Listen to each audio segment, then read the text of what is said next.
All right.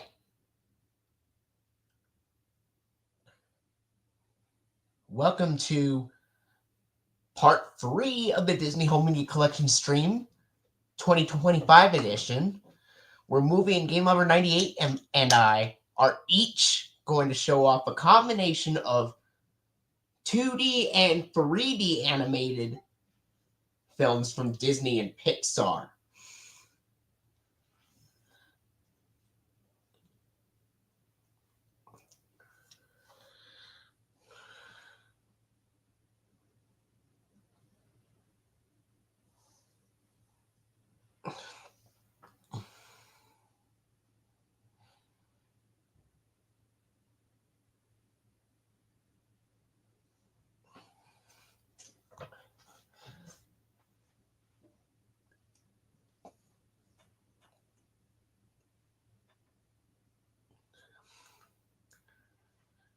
I've seen a few episodes of the classic Powerpuff Girls, but not the modern one.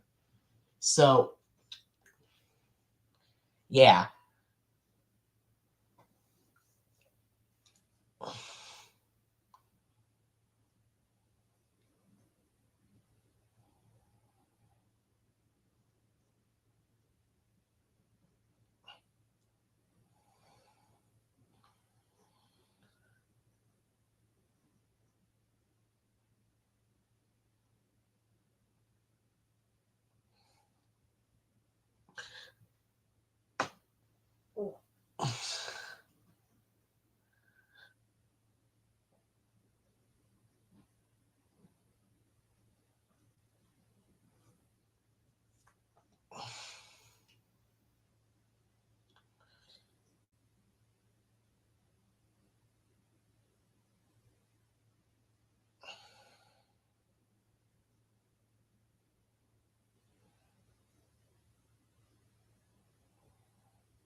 Hey. Hey, Flick Clover returns. How are we doing today? Great. How about you? Just great. Just having an amazing day today. Well, just a simple, good day as usual. Yep, this stream we're going to be doing now. See if we can combine all the Walt Disney Pictures logo era movies along with Pixar and 3D animated films. Yeah. And luckily I've sorted all of these out to see when they all originally came out. And you'll see why when we get to the... Well, I made sure to put Monsters University before Planes. Well, before that, we got to start off with the film that came out. Well, first of all, I got to do the Black Cauldron. Then it's to the Great Mouse Detective. Yes, and speaking of Black Cauldron. Yep, we're starting with that movie since it's going to be 40 years old. I have that on VHS, and this is one of the first and possibly only 2D animated films to get a PG-13 rating, because PG, rather. Just PG rating, not PG-13. I meant to say PG. Just simple PG. First to get a PG rating due to some dark scenes and scary scenes that were too intense to get a G rating. Yeah. I know that for sure. And luckily, I have so many variants of these Disney anime films when we get to the Disney Renaissance timeline period eventually, Flick Love returns, and hopefully you can hear me. Yes, I forgot to say okay, good. I was going to say I have to test. I should have said testing, but that's okay.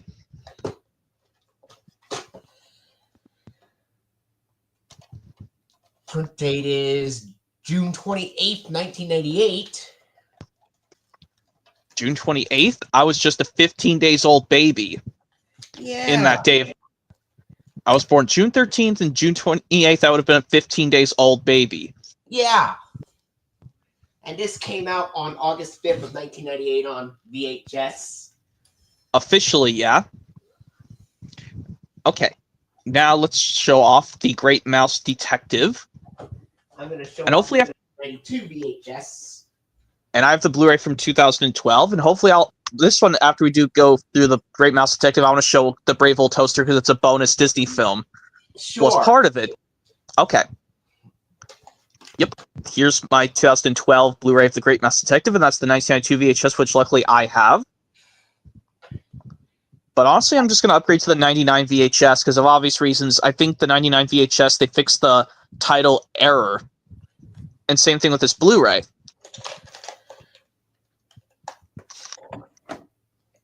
All right.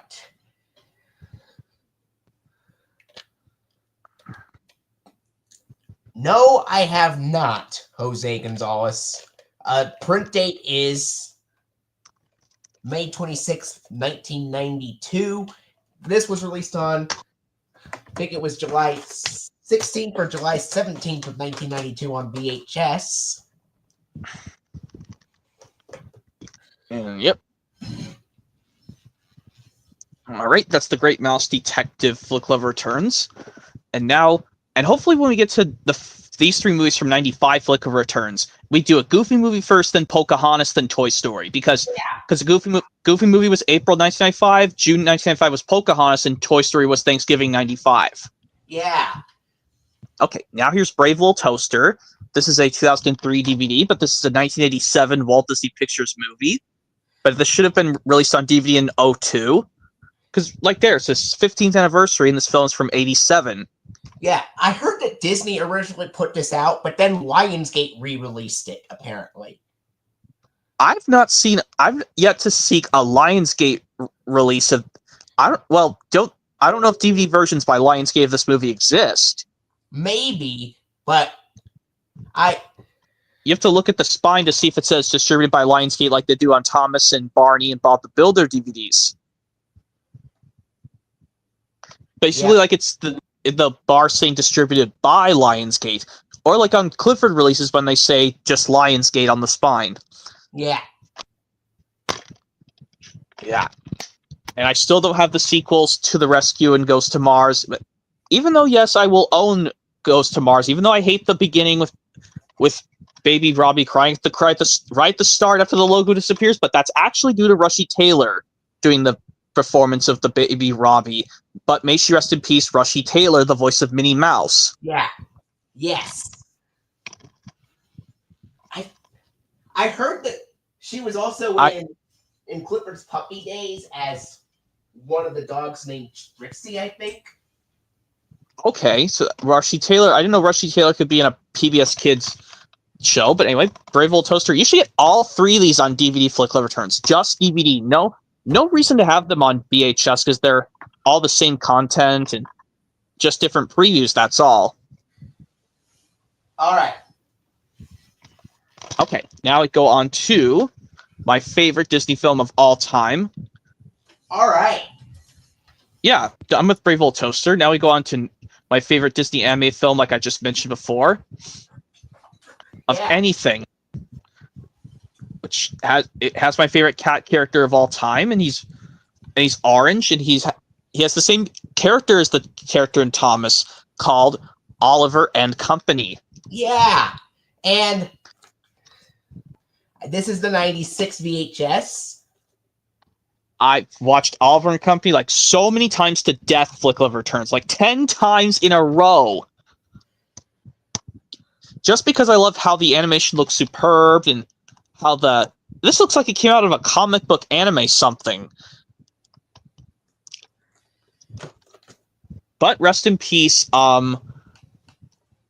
Richard Mulligan, the voice of Einstein, Roscoe Lee Brown, the voice of Francis, and then Dom DeLuise and the Robert actor for Sykes the villain.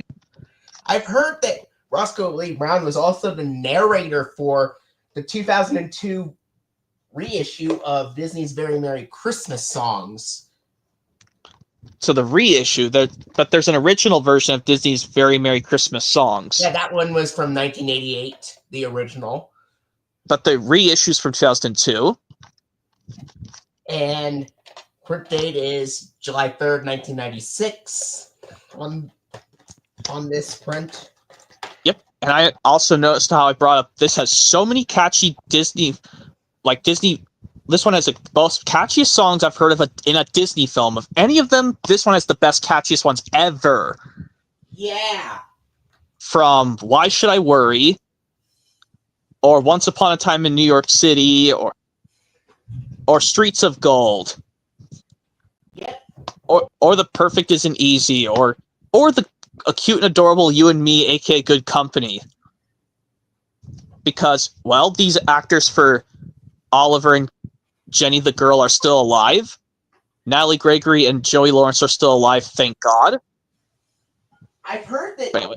Oliver and Company was originally going to be a sequel to The Rescuers, but it got canceled. But it didn't turn out to be a Rescuers sequel after all. I know, but one of these days, Flick Love Returns, I will get the 2002 DVD to put in this Blu-ray set, because I really don't need the gray disc in there, because it's literally the same thing. But anyway, that's Oliver and Company done, so I think it's time for The Little Mermaid. And I have multitude of variations of the 1989 version of Little Mermaid, Flick Love Returns. I have the 1990 VHS right there. This first edition I'm going to show is the 2006 Platinum Edition DVD, and then I'll show the two Blu-ray versions. No, Movie and Game Lover 98 has not read your post, Clifford 2000 fan. Because I'm trying to do other things right now. I've got other things on my mind right now. Anyway, yeah, that's the VHS variant of Little Mermaid I'll hunt down. And this DVD I'm showing, Flick Love Returns, it does have this different version of, well, the Kiss the Girl music video performed by Ashley Tisdale, the one who played Sharpay in High School Musical.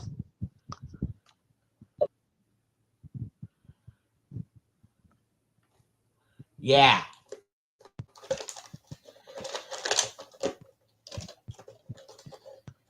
This has a vertical ink label, most common.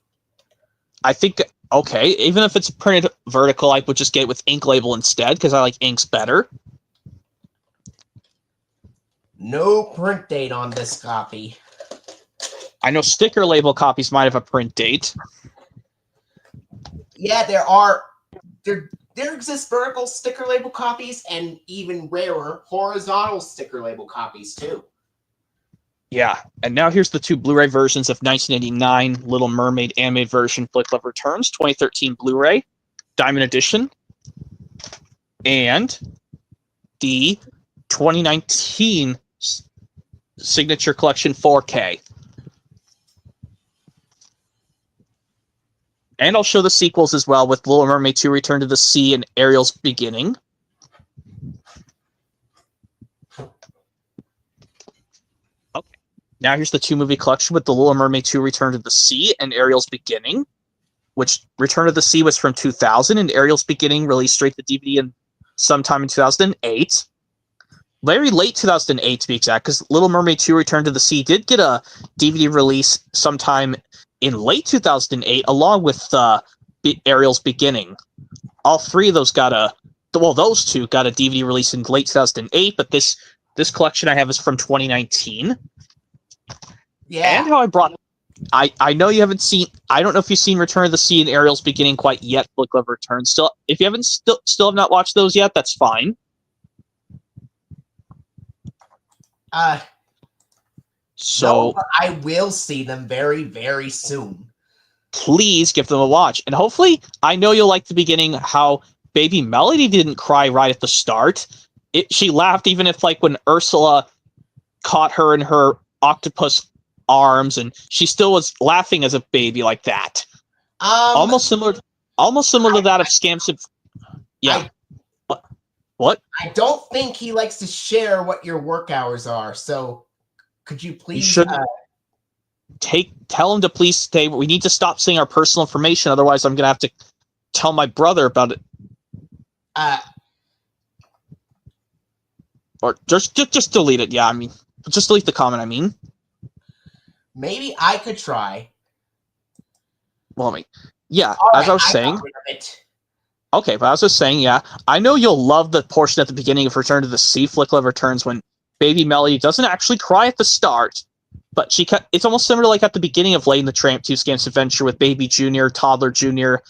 He was actually smiling at the start. Nothing, well, you know what I mean, because I've watched Scamps Adventure a few times. I've only watched this sequel once. Just like how I watched the original Lady and the Tramp just once, Flick Love Returns, I've only watched this one twice. On Disney Plus. No, I only watched this one once on Disney Plus, I mean, for Return to the Sea, just to try out that and Ariel's Beginning. But what's different about these sequels is that, well, at least Kenneth Mars still did Triton in Return to the Sea, but unfortunately, Jim Cummings had to take over in Ariel's Beginning. Yeah.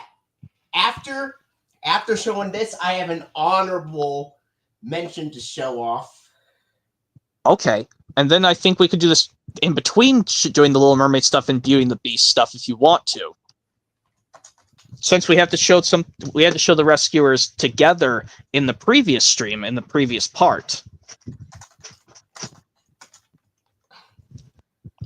Well, if it's something you want to show, I guess I'll just wait. All right. Here's an honorable mention that I have a VHS of the TV series based off. Okay. Well, the same film, rather, but it's just a TV series. Most of these Disney anime films did get a TV series. Little Mermaid, for example, got one. I don't have that VHS, to be honest. I'm having to see if I can hunt it down. Stormy the Wild Seahorse. It contains just an episode. The episodes, yep. The Wild Seahorse and the Great Sebastian. This series ran from 1992 to 1994. That was a short-lived series. Didn't last that long. And this VHS was printed on January 5th, 1993.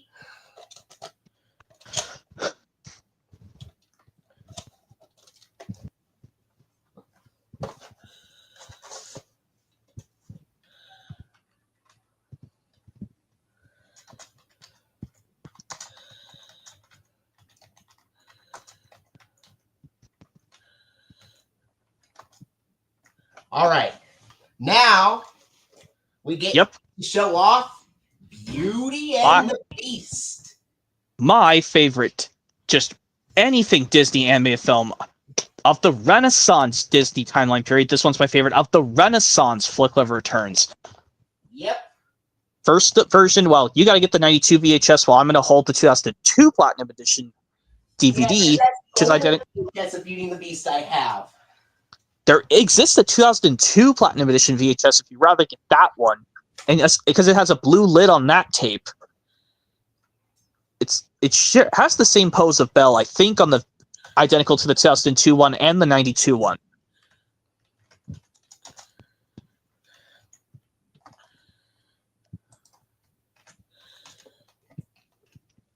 All right. Yep, that's the 92 VHS. You don't have the 2002 one, because I think the pose of Belle on the front of the 92 VHS is identical to the 2002 one.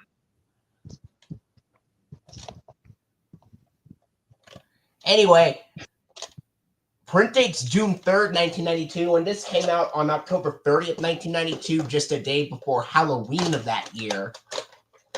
Yeah, and this October 30th, that VHS is going to be 33 years old. Yeah. I'll make sure to keep that in mind. And also, this Platinum Edition DVD of Beauty and the Beast Flick Love Returns is going to be 23 this October the 8th. Yes. I'm surprised that Disney did not put this out in the Masterpiece Collection in 1996 to honor the 5th anniversary. Nah, Disney... for some reason skipped over to the Platinum Edition VHS 10 years later in 2002, which this version I'm showing the DVD counterpart because I don't have the VHS version yet. But I'll eventually hunt that 2002 VHS down, and I'll show the 4K version, which is the highest one I have. But to make it more even, Flick Love Returns, I will get the 2010 edition Blu-ray of Beauty and the Beast. Even though I love this anime classic as my all-time favorite anything Disney animated film from '91.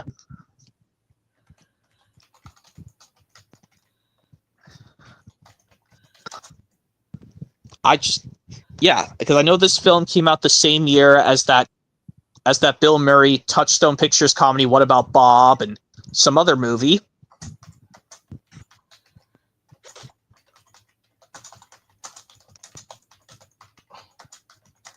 And I know this portion. Yeah, there's a portion when the Wilhelm scream occurs in this movie, Flick Love Returns, when they're doing the battle in the castle against the villagers. The Wilhelm scream? Yeah, basically, where it goes, ah! It's also heard in Toy Story and Cars in low pitch.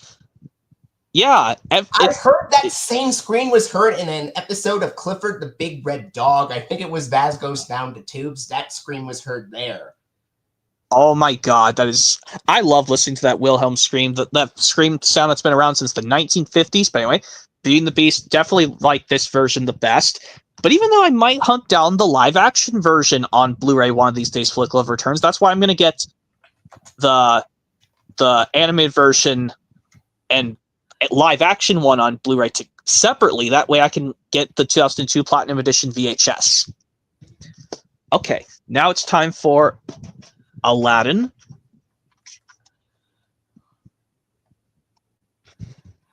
Also, just like with Little Mermaid, I have 3 different versions of Aladdin. Yeah, just like with Beauty and the Beast, I only have one VHS edition, the original 93 VHS. I think you're going to show one of them where it actually has the peeling back saying it does show the original anime classic. Well, let's maybe compare them side to side, because they both are the same cover, but they have a slightly different thing on the front. This one does not say the original animated classic. This one does. Yeah, you should probably find a replacement white clamshell for that one that has the peeling back saying it has the original anime classic peeling showing. But I think the green case looks pretty cool on this tape. Well, the copy that has the peeling back showing the you-know-what message. Anyway. And I know some versions might look different what the title looks like on the tape. Yes, and what's also different is that some of the labels are different. This one has Sorcerer Mickey next to the Walt Disney Home Video logo. This one does not. That's one slight difference. I don't think he has any Nintendo games based on any Disney film. At least wait. What was he saying? I think he's asking, do I have any Nintendo Disney games? Yes. I have one. I've one for Nintendo GameCube called Disney's Magical Mirror starring Mickey Mouse on the GameCube. But just to show off something cool. Okay. I do have some other Disney stuff. I have High School Musical Sing It for the Wii. I have like, that's a lot of, only a few Disney video games I can figure out. I do have Toy Story Mania for the Wii. Can't forget that. He asked you is if you plan to get the Nintendo Switch 2. He's very curious about that. That will come in the future. I will figure that out. Eventually, I will. I don't have a way to get it right now when it comes out on day one. So I'll figure out a way to get it eventually, because I just usually can't get stuff when it releases on day one sometimes. Yeah. With smaller things I can, but with big electronic stuff like that, that's gonna have to wait. But anyway, Aladdin, well, of course, you showed your VHS versions. Now let me show off my disc-based versions, the 2004 Platinum Edition. Even though this should have been 2002, and Beauty and the Beast one should have been 2001, like Snow White and the Seven Dwarfs. Oh, and I have a couple of Aladdin sequels as well. Okay, well, how about when you show one of the sequels, then I'll show the 2 Blu-ray versions of Aladdin Flick Love Returns, the 2 Blu-ray versions, while you're showing the sequels, since I don't have those. It's okay. So you're going to bring out the Return of Jafar. I'm going to bring out the Diamond Edition 2015 Blu-ray of Aladdin right now. And since I don't have them on Blu-ray together. Okay, you're going to show the Return of Jafar VHS, and I'll hold the 2015 Blu-ray of Aladdin.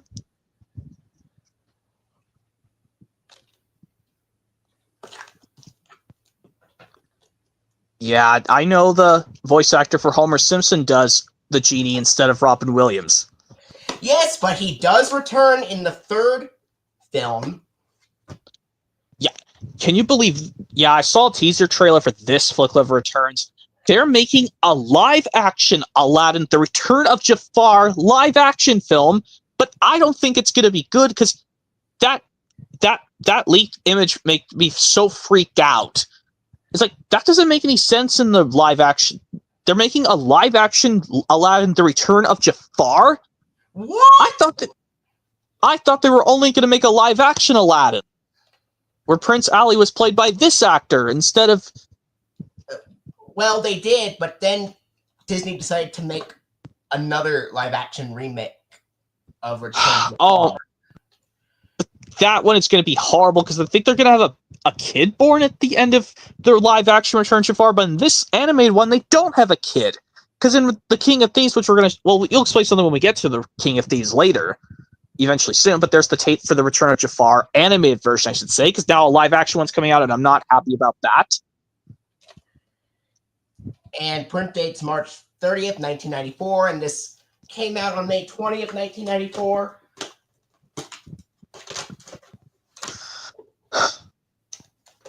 Right. Okay, and then you're going to show the last one, the King of Thieves Flick Love Returns. I'll show the highest format, the 4K of Aladdin, while you get the King of Thieves VHS. Yes.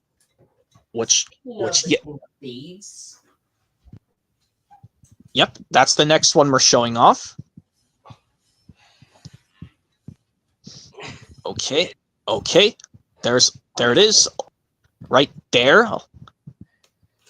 Yes. That one makes sense because they're announcing Prince Ali and Jasmine. They're going to get married. That one they should have. That one, yeah.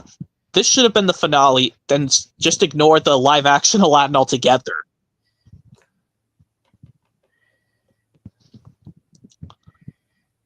And also, yes, I know we're getting closer to the Lion King Flick Love Returns, and I can show you both versions of the 1994 anime version and the new edition Mufasa the Lion King. Yes. I'm surprised they found that they actually redeemed Prince Ali's dad in that second sequel. And the good thing is Robin Williams came back to voicing the genie again. Yes. And let me tell you, yeah. He always does a better job at the genie than Dan Castellaneta does. But you probably say you're mediocre to the Will Smith genie? I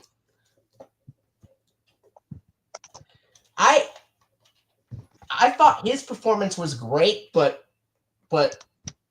Robin Williams' version was even better. I would have to agree. Anyway.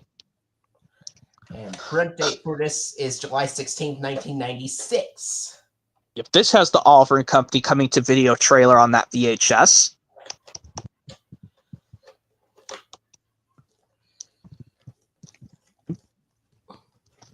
I still got to get those sequels on Blu-ray together, which luckily I'll do it eventually. Okay, now we go on to Lion King Flick Love Returns. Yeah.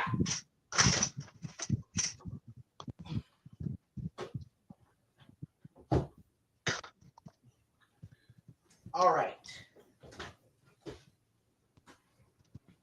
Luckily, I'll hold the 2003 Platinum Edition DVD of The Lion King, but you'll show the 1995 Masterpiece Collection VHS. Yes, and this VHS has recently, it turned 30 over a month ago. Yes, back on March of this year, it turned 30. March 3rd, to be exact. Yeah, because this VHS was originally marked one day before the 1-year contribution of John Candy's death. Yes. Yep. I know you don't have this DVD or just get the Blu-ray version. I'm going to show in a minute Flick Love Returns of the Lion King 1994 animated version. Yes, Jonathan Taylor Thomas is in here, the one who does Cub Simba, I don't know who voices adult Simba in this animated version. I'm not sure. Matthew Broderick does the voice of adult Simba. Okay. And James Earl Jones still does Mufasa. Yes. We also have Jonathan Taylor Thomas voicing Kid Simba. I just said that, yeah. Jonathan Taylor Thomas, who's also in 1999's I'll Be Home for Christmas. Yes. And yes. Of course. Yeah. And I know you don't have I'll Be Home for Christmas on DVD quite yet, Flick Love Returns. I recommend I'll Be Home for Christmas, Flick Love Returns. You'll love that Christmas comedy. But if you've seen it, that's cool. There's also a song called I'll Be Home for Christmas, sung by Bing Crosby way back in the 1940s. Yeah, but there's a movie called I'll Be Home for Christmas starring Jonathan Taylor Thomas. But anyway, there's the print date for the 95 VHS. Yeah, and it's printed on December 16th, 1994. A very early print. So I think this early print date means it has one of the versions of the Angels in the Outfield trailer. Yeah. This is the second version of the tape. It also adds trailers for Cinderella and the Aristocats on it. The very earliest printing does not contain those trailers. Not to my knowledge, but anyway. Here's the 2003 version, just to sacrifice, and then I'll show all the versions leading up to Mufasa, the Lion King Flick Love Returns. First, here's the 2017 Signature Collection Blu-ray of the Lion King 1994 animated version, which luckily I picked out this version because this face of Simba reminds me of the 2003 VHS and DVD as a kid, but it's just put on a Blu-ray case. And sorry about these white spots on the slipcover Flick Love Returns. I got this brand new from eBay, but it doesn't really upset me because it makes me vibe. There's probably some snow parts in the Lion King this version, maybe. So I guess I'm not upset that there's these white spots on my slipcover because it puts me in vibe of there might be some snowy parts in this movie. But I don't think there's a single part in this movie where there's snowy parts at all. Not to my knowledge. There's not a single scene where there's snow at all. There isn't. Okay, but I know. Don't mind these white spots on my slipcover. That's how it came when I got it from eBay a while ago. But I just wanted to have it anyway because to line up with Mufasa the Lion King, which is coming up soon. But I got to show one of the sequels, 1.5. But yeah, this is the Blu-ray version you definitely want to get for sure. Flick Love Returns, just to, like I said, to make your Blu-ray blockbuster a little big, just to grow it a little bit. But you can only play the DVD. All right. This version. Okay. And now onto one of the sequels, and then eventually, finally, the surprise. Then it's time for Mufasa the Lion King. Lion King 1.5. The reason I'm not going to show, I did not get live action version of the Lion King Flick Love Returns because, quite frankly, the pacing is not as good as the 94 animated version. But even though the one thing, do you know the one thing that's good about the live action one is that the only thing that's cool is that they brought James Earl Jones back to do Mufasa in the live action version. But other than that, everything's just not the same as the animated one.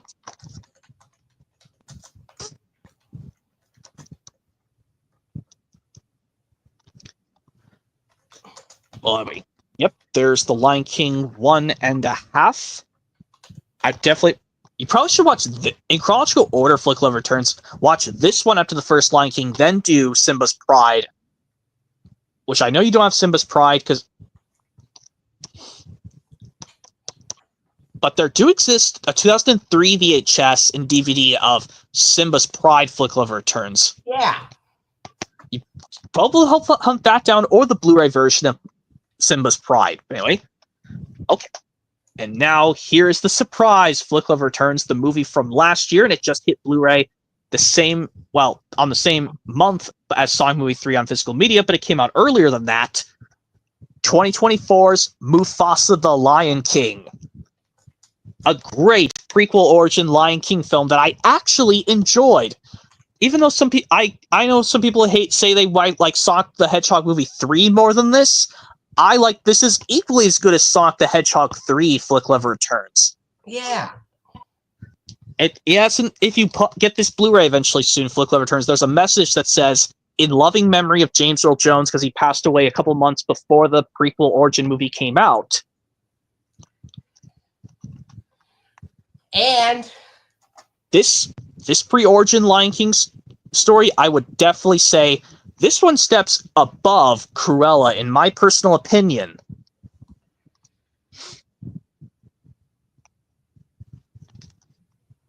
Yeah, they used a different person to voice, because this is Mufasa's origin, when he went from his origin as a cub to now officially him being king. I can tell you, I know you have... Yeah? If Simba already was also in this film, and Mufasa's dad was still around, that would make him Simba's grandpa. But we never saw Simba's grandfather because Mufasa's father got killed.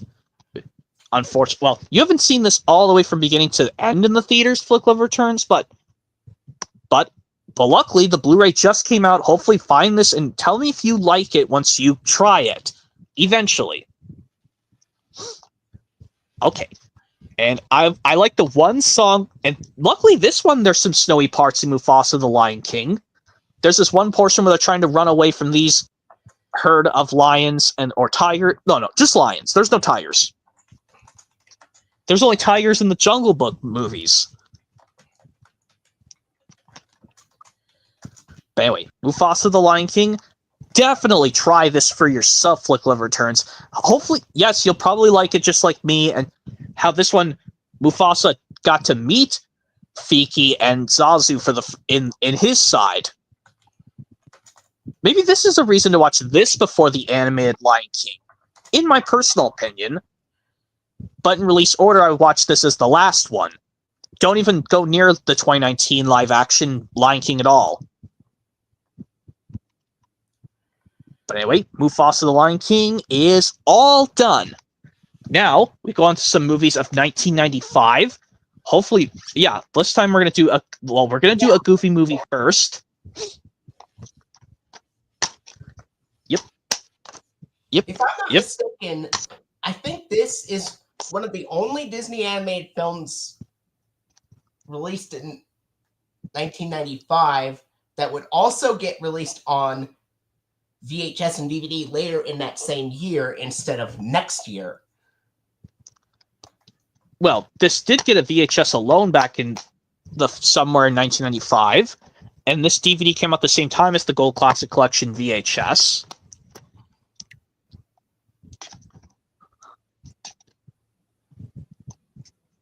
And, well, anyway. Yeah, a Goofy movie where I basically, yes, Bill Farmer does still do Goofy in here. Yeah, where he goes, oh, yo, oh. Oh, yeah. Yeah, and of course, I know this part when he and his son Max were arguing when they were floating across the water, saying what happened at Max's high school today, and they were arguing. You've seen that part where they argued. I know you've seen the part where Goofy and Max were arguing. I've seen bits and pieces of this film when I was in school. Maybe I've seen that scene. But I do know this scene where I do like the ending portion where Max finally falls in love with Roxanne, this girl that never appears ever again. This is her only appearance in a Goofy move, any Goofy thing, and she just disappears after that, and she's never seen or heard of again. I've heard that Bill Farmer was not only Goofy in Disney, but he also redid the voices of Sylvester and Foghorn Leghorn in later Looney Tunes productions after Mel Blanc, the originally voiced them, along with others like Joe Lasky, etc., Billy West, those actors. I know that too, and I don't have an Extremely Goofy movie on DVD yet. Flick Love Returns. I will get that on DVD as well. Get these on club exclusive Blu-ray because it makes sense because I like how that one they're in widescreen, but this DVD unfortunately has it stuck in full screen, which literally sucks. But honestly, I like having this DVD because it's got some cool bonus features. The Blu-rays don't contain bonus features. But anyway, okay, you're going to show Pocahontas first, Flick Love Returns, and I know hopefully you're going to show the VH. You said you're going to show off one of your VHS versions, where but it does show the Classics logo instead of the Masterpiece Collection logo. All right. Anyway. And also when we get to 96... my extremely rare version of the VHS. The reason why it's extremely rare because it's got the 1989 Walt Disney Classics logo at the beginning and not the Masterpiece Collection logo. And print date on this is December 14th, 1995. This literally took me 8 tries to accomplish getting. Even though you should just live with one VHS copy you get and just live with the one you have. Don't just keep rebuying the same one over and over again.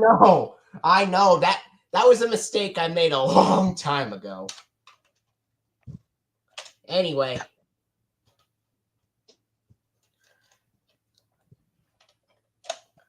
I'm glad I was able to come across a rarity with the 1989 Walt Disney Classics logo at the beginning, and it's kind of awkward to see a Walt Disney Classics logo on a Masterpiece Collection tape because the Walt Disney Classics lineup discontinued in 1994, yet early copies of the 96 VHS of Pocahontas kept the 1989 Walt Disney Classics logo on it. Yeah.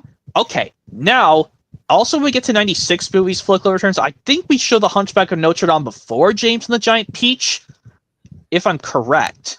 Actually... Or should we do James and the Giant...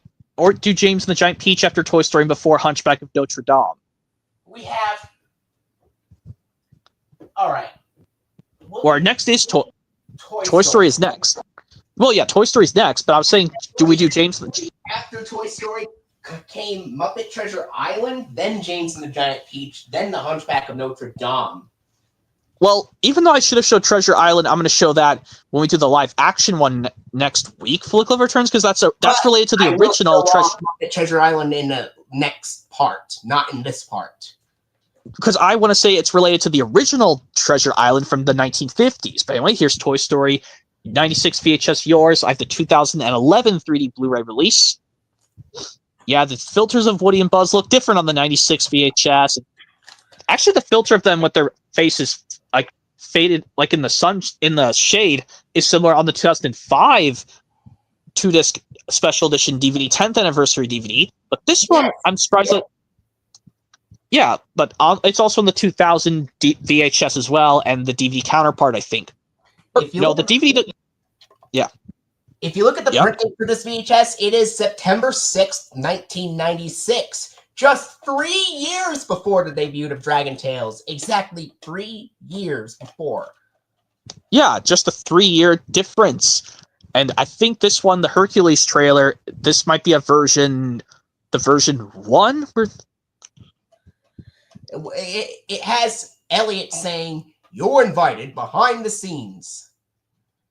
And that's the second version, or that's the first one? That is the first one. And the second one, it has the making of Hercules. Yes. Yes, and the Honey We Shrunk Ourselves trailer is on here. We all know about the Honey We Shrunk Ourselves trailer. Yeah. That trailer is also on the Masterpiece Collection VHS releases of Bambi and the Hunchback of Notre Dame from 1997.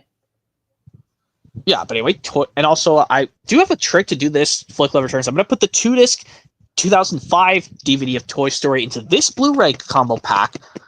And also the similar thing, I'm going to get the 4K release of the first Toy Story. But trust me, the 4K release of the first Toy Story, when I looked at some screen caps of it on the internet, Flick Love Returns, it was really washed out. Like it's like watching a VHS all over again. just burn onto a 4K disc. That was so bizarre. I was like, I looked at some of the screen caps, like, well, basically the staff meeting part, which I like the best. We'll see the picture of Woody right there holding his microphone from Mike, the toy. But surprisingly, Mike, along with all the other toys, disappeared in Toy Story 3 after that. And also, I also told my friend this Flick of Returns, don't play the music song Strange Things from this Toy Story, along with the parts in Thomas the Great Discovery. When Thomas hears the news Stanley's doing his jobs really well, and Thomas gets all jealous about that. Don't play the song Strange Things when the parts in Thomas the Great Discovery are playing. Well, I never did it myself, and I don't want to, but I'd rather watch the parts in... But they say that's kind of like Strange Things. Thomas is jealous that Stanley's doing his jobs better than him. And yes, you don't have the Great Discovery on... Wait, do you? You don't have Thomas the Great Discovery on DVD, no, Flick of Returns. Please get it on DVD. It's an amazing Thomas movie. I know it's the last all-Thomas model movie, and it's the only one narrated by Pierce Brosnan. But yeah, and okay, so I think Toy Story is done. So I think you said you're gonna show your Muppet Treasure Island, but the reason I don't want to show Muppet Treasure Island because I want to save. I'm actually going to show off Muppet Treasure Island in the next part because that is live action, but the next animated one is James and the Giant Peach. Okay, so we'll save Muppet Treasure Island, but hopefully you have both that and the original Treasure Island on physical media. Anyways, here's the Hunchback of Notre Dame comes after that. Let's do James and the Giant Peach next. I've also seen a 2001 VHS of this. Yeah, this one does have the Toy Story coming almost available on home on VHS trailer, along with Oliver and Company. This and Oliver and Company have the Toy Story. Yeah, saying it's coming out to video.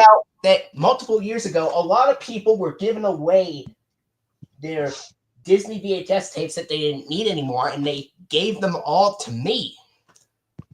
Oh, that is so cool. But anyway, James the Giant Peach. I know this film originally came out somewhere in 96, but the VHS came out later than that in 96.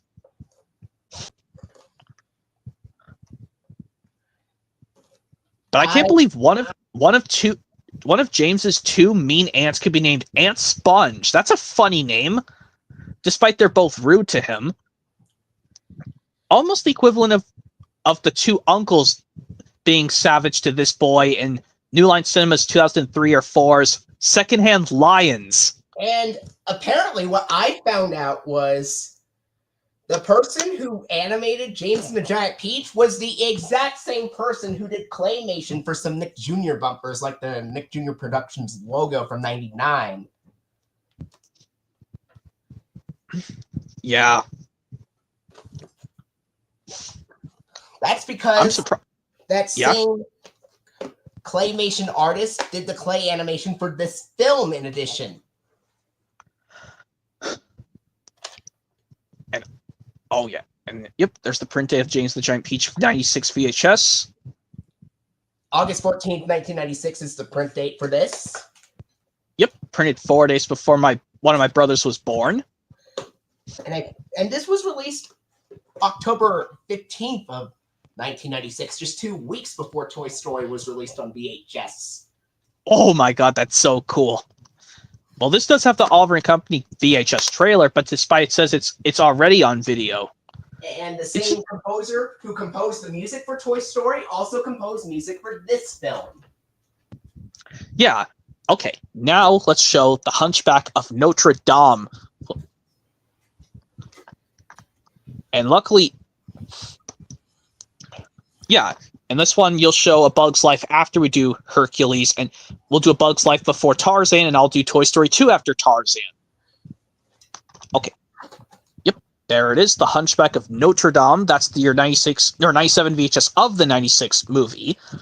Even though some reason summer releases usually get a late home media release, a home media release in very late that same year. Yes. But for some reason, well, the similar thing with Hercules and Mulan and Tarzan, but Tarzan was not part of the Masterpiece Collection lineup at all. The same thing happened with The Lion King and Pocahontas and Aladdin and Beauty and the Beast and The Little Mermaid even. Well, it makes sense for those November ones to get a home media release the next year, but they didn't have to wait like a whole year the next year. They could have just done it in like the early portion of the next year. Like for the Little Mermaid one, they could have just done it in like April or May of 1990. And for Beauty and the Beast, they could have done it April or May or June of 1992. And then for Aladdin, they could have just done maybe March of 93. Yes. And for the Lion, yeah, but anyway. And I know you still don't have the Hunchback of Notre Dame 2 Flick Love Returns, but I know you said you did watch it. Hopefully you did, and said you liked it as much as the first one. Okay. Hopefully get that on VHS soon and get this Blu-ray set. All right. And yeah, the only reason I'm going to replace these gray discs Flick Love Returns is that they use the files from the 2002 DVDs of these movies. Even though these are reprints from 2013. Yeah. Yeah, the print date on this VHS is January 7th, 1997, and this came out on March 4th, 1997 on VHS. But yeah, also when we get to Tarzan Flick Love Returns, I will not show Tarzan 2 because I still don't have Tarzan and Jane on DVD yet. I gotta watch that first, and then I'll eventually show it. Eventually.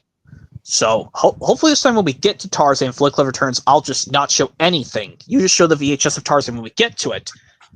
I have 3 more Disney VHS tapes to show off in my part of the collection, at least. Yeah, a lot of these are just gonna be. Yeah, they're just the rest of them are the part of the Renaissance timeline, which one of them being Hercules. Yes, and that's the next title that I'm going to show off. Yep, Hercules. Of course. Yes, and it was released in theaters in the summer of 1997, and it was released on VHS on February 3rd of 1998. There were some other VHS tapes that were released on February 3rd, 1998, but they are not Disney titles.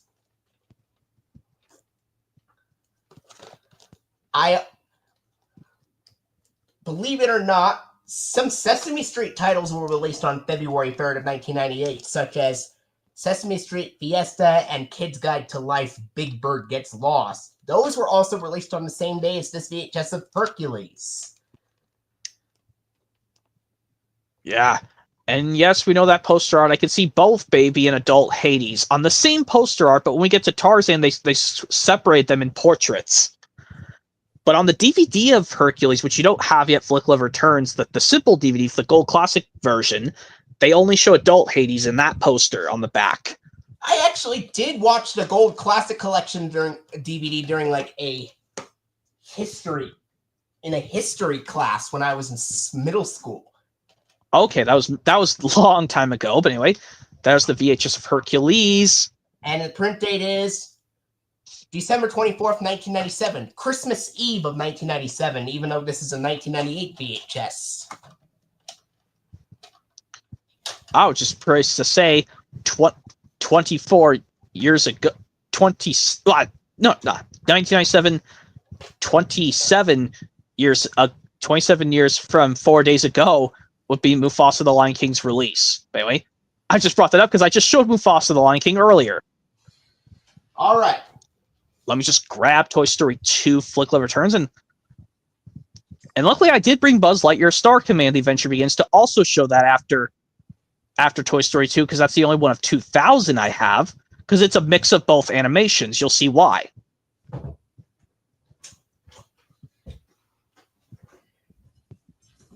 Okay. All right. Yep. The second to last film I'll show off on VHS in this part, and the last Pixar animated film that I have on VHS is A Bug's Life.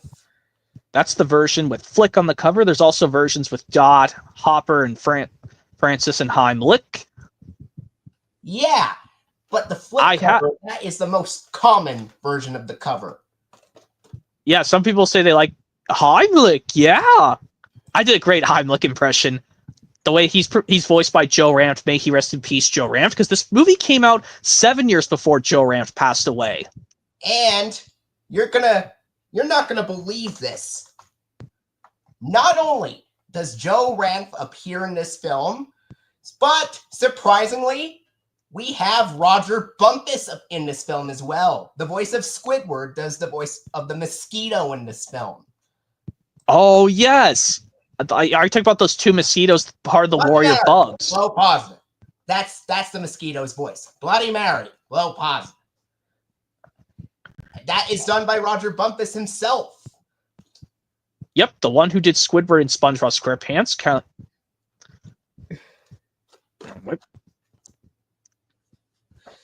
Coincidentally, when we showed off the Hunchback of Notre Dame, Bill Fagerbakke, the voice of Patrick, did one of the soldiers in that film.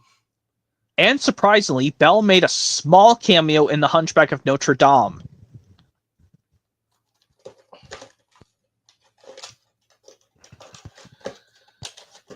I'm pretty sure Tom Kenny did some voices for Disney as well. Yes, he did. Okay, Tom Kenny has to be... Well, I know he, in a live-action film from 2005, he played Chester during the movie's climax when the school was falling down from the sky. He was the guy who played Chester, Tom Kenny. Yes. Print date for this VHS of Bug's Life is March 1st, 1999. This came out on April 21st of... Actually, April 20th of 1999. Yours is a month and 19-year early pressing. I mean, 19-day early pressing, I should say. By the way, yep. And next up, you're going to show the VHS of Tarzan Flick Love Returns, and I'm going to hold Toy Story 2. Disney VHS will show up for this part, and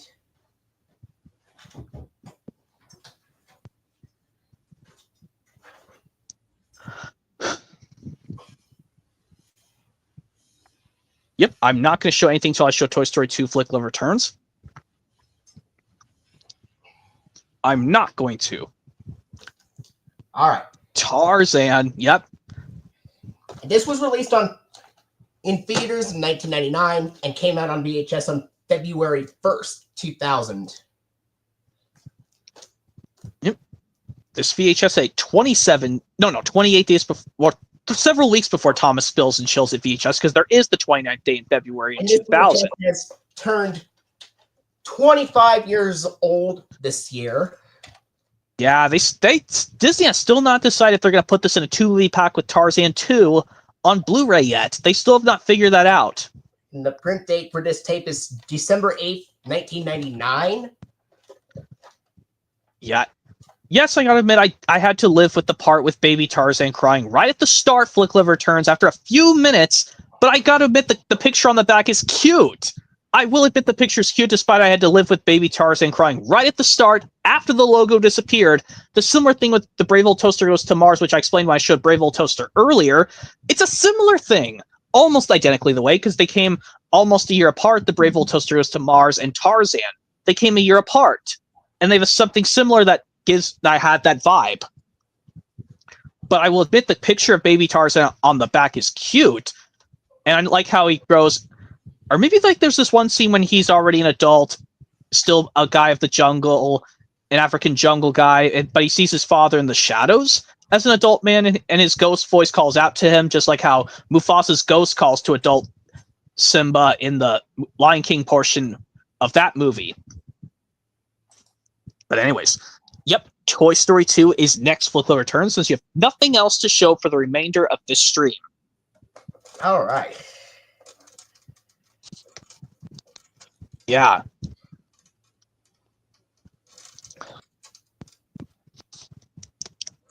Yeah. Much to say about Toy Story 2 Flick Love Returns. The way that the normal Buzz with no belt, with no helmet on, admires this Buzz with the belt, that Buzz has that face that the original Buzz Lightyear used in the first Toy Story, except he's just stretched out a little bit, but in Toy Story 1, he's professionally straightened like that. Whereas in Toy Story 2, the normal Buzz with no helmet admires the Buzz with the belt.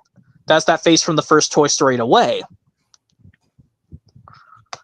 And I also know in this portion of Toy Story 2, Yeah, if you get the 2005 DVD of 2-disc DVD of Toy Story 2 Flick Live Returns, the outtakes will not play during the credits.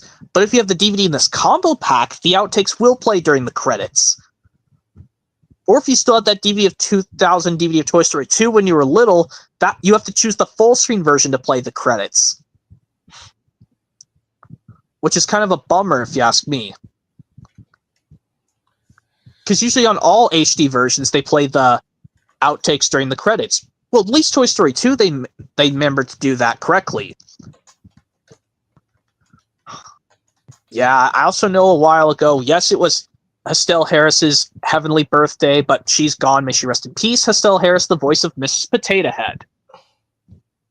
Yes, she was Mrs. Halberstadt in 2007 iCarly's episode I Scream on Halloween. And yes, we all miss Don Rickles, the voice of Mr. Potato Head as well. So this one, rest in peace, Joe Ranft, Don Rickles, and Estelle Harris. Luckily, I'm showing this one with a movie that has a number 2 on it, Toy Story 2. I'm explaining this thing. And, But I'm also shocked that Tim Allen can do both the voices of both Belle Buzz and the normal Buzz. Just like how Tim Allen can play 3 different versions of Scott Calvin in 2002's is the Santa Claus 2. Which, surprisingly, you could do the Toy Santa, normal Scott Calvin, and Santa Claus. Which is crazy. But at least in this one talented actor, that's for sure. I would praise that for Tim Allen, because me and him share the same birthday in a way. Yeah, me and him share the same birthday, Tim Allen, which is cool. But anyway, and I know for a fact that Andrew Stanton does one of the creators of Pixar, but Andrew Stanton's retired from Pixar. He did an amazing job as Zurg, the arch enemy of Buzz Lightyear. Yeah. And if you have the original trilogy of Star Wars on physical media Flick Live Returns, there's an Easter egg where Zurg says to Buzz, "I'm your father." No, Buzz, I am your father. It's a similar thing to Darth Vader saying, "I am your father" to Luke. Anyway, it's cool that both him and you have the same birthday, but the only difference is Tim Allen was born in 1953. Yeah, I would have been a specific age when I was born, and coming up will be his, 72nd birthday. Yeah, 72nd. And, I don't know what to do for his 72nd birthday, because he's still living, Tim Allen. I'm surprised about that, but anyway. And I know for a fact that, yes, this is the 3rd Pixar film. John Ratzenberger, we all know, is in every Pixar film, so I don't need to explain everything about him here. And we all know, I actually found out who the voice is for Kid Andy in this Toy Story and the previous Toy Story, and coming up in Toy Story 3 as well as John Morris was the voice of Andy. And one particular actress did the voice of Mrs. Davis, Andy's mom.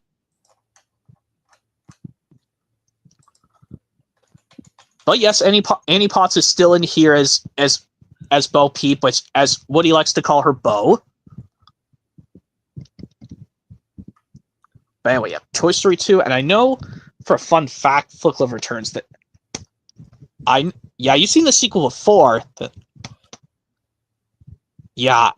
I know this for a fact that the voice, these people to do the performances, yes, for Jessie's sad flashback song When She Loved Me, the Sarah actress, may she rest in peace, and this Robert actor, may he also rest in peace, the one who did the singing voice of Wheezy for the Wheezy version of You Got a Friend in Me at the end, may they both rest in peace at different times.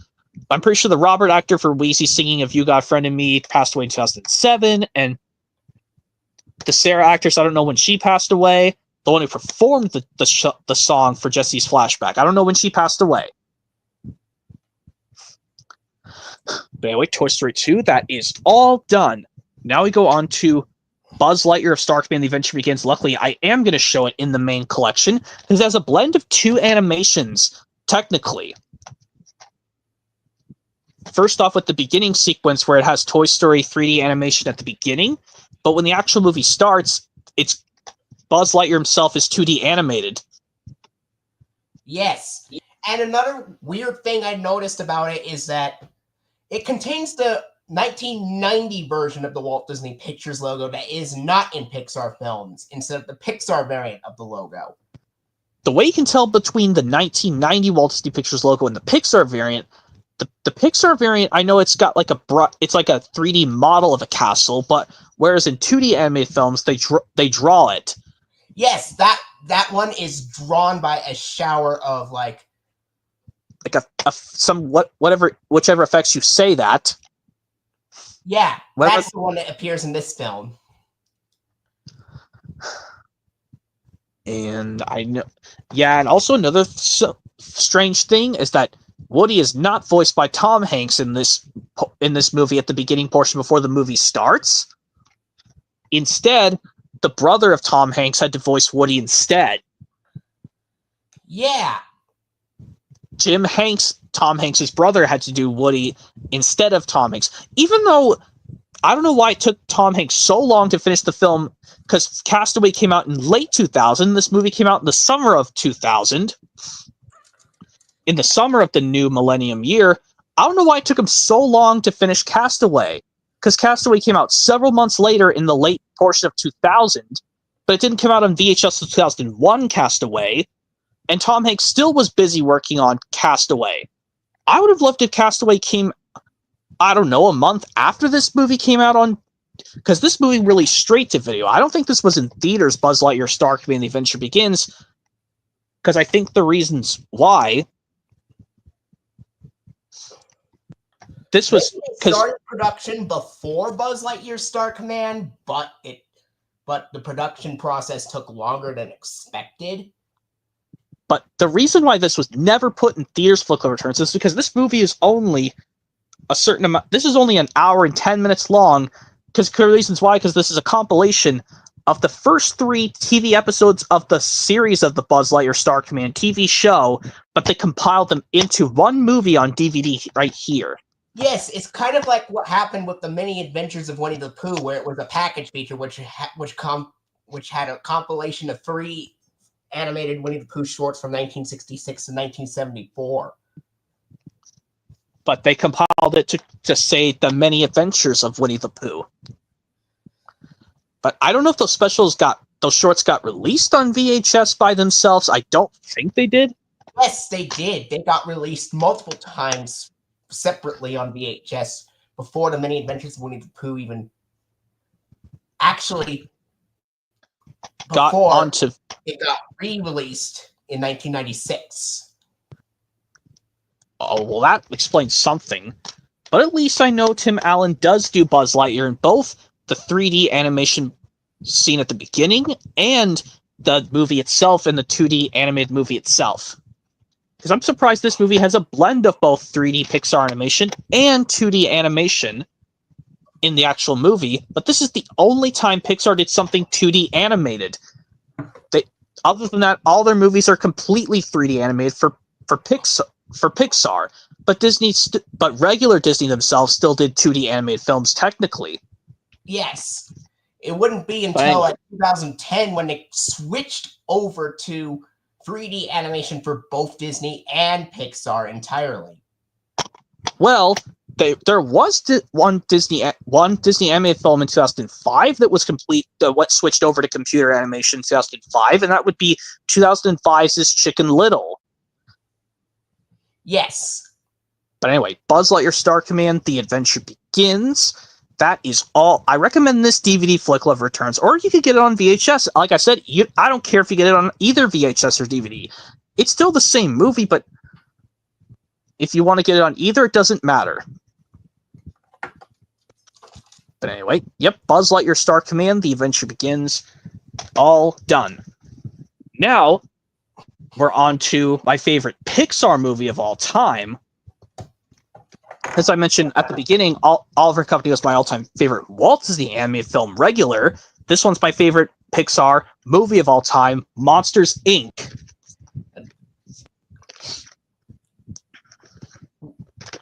Yep, first off, I'll show the 2002 VHS, which has this awesome blue tape.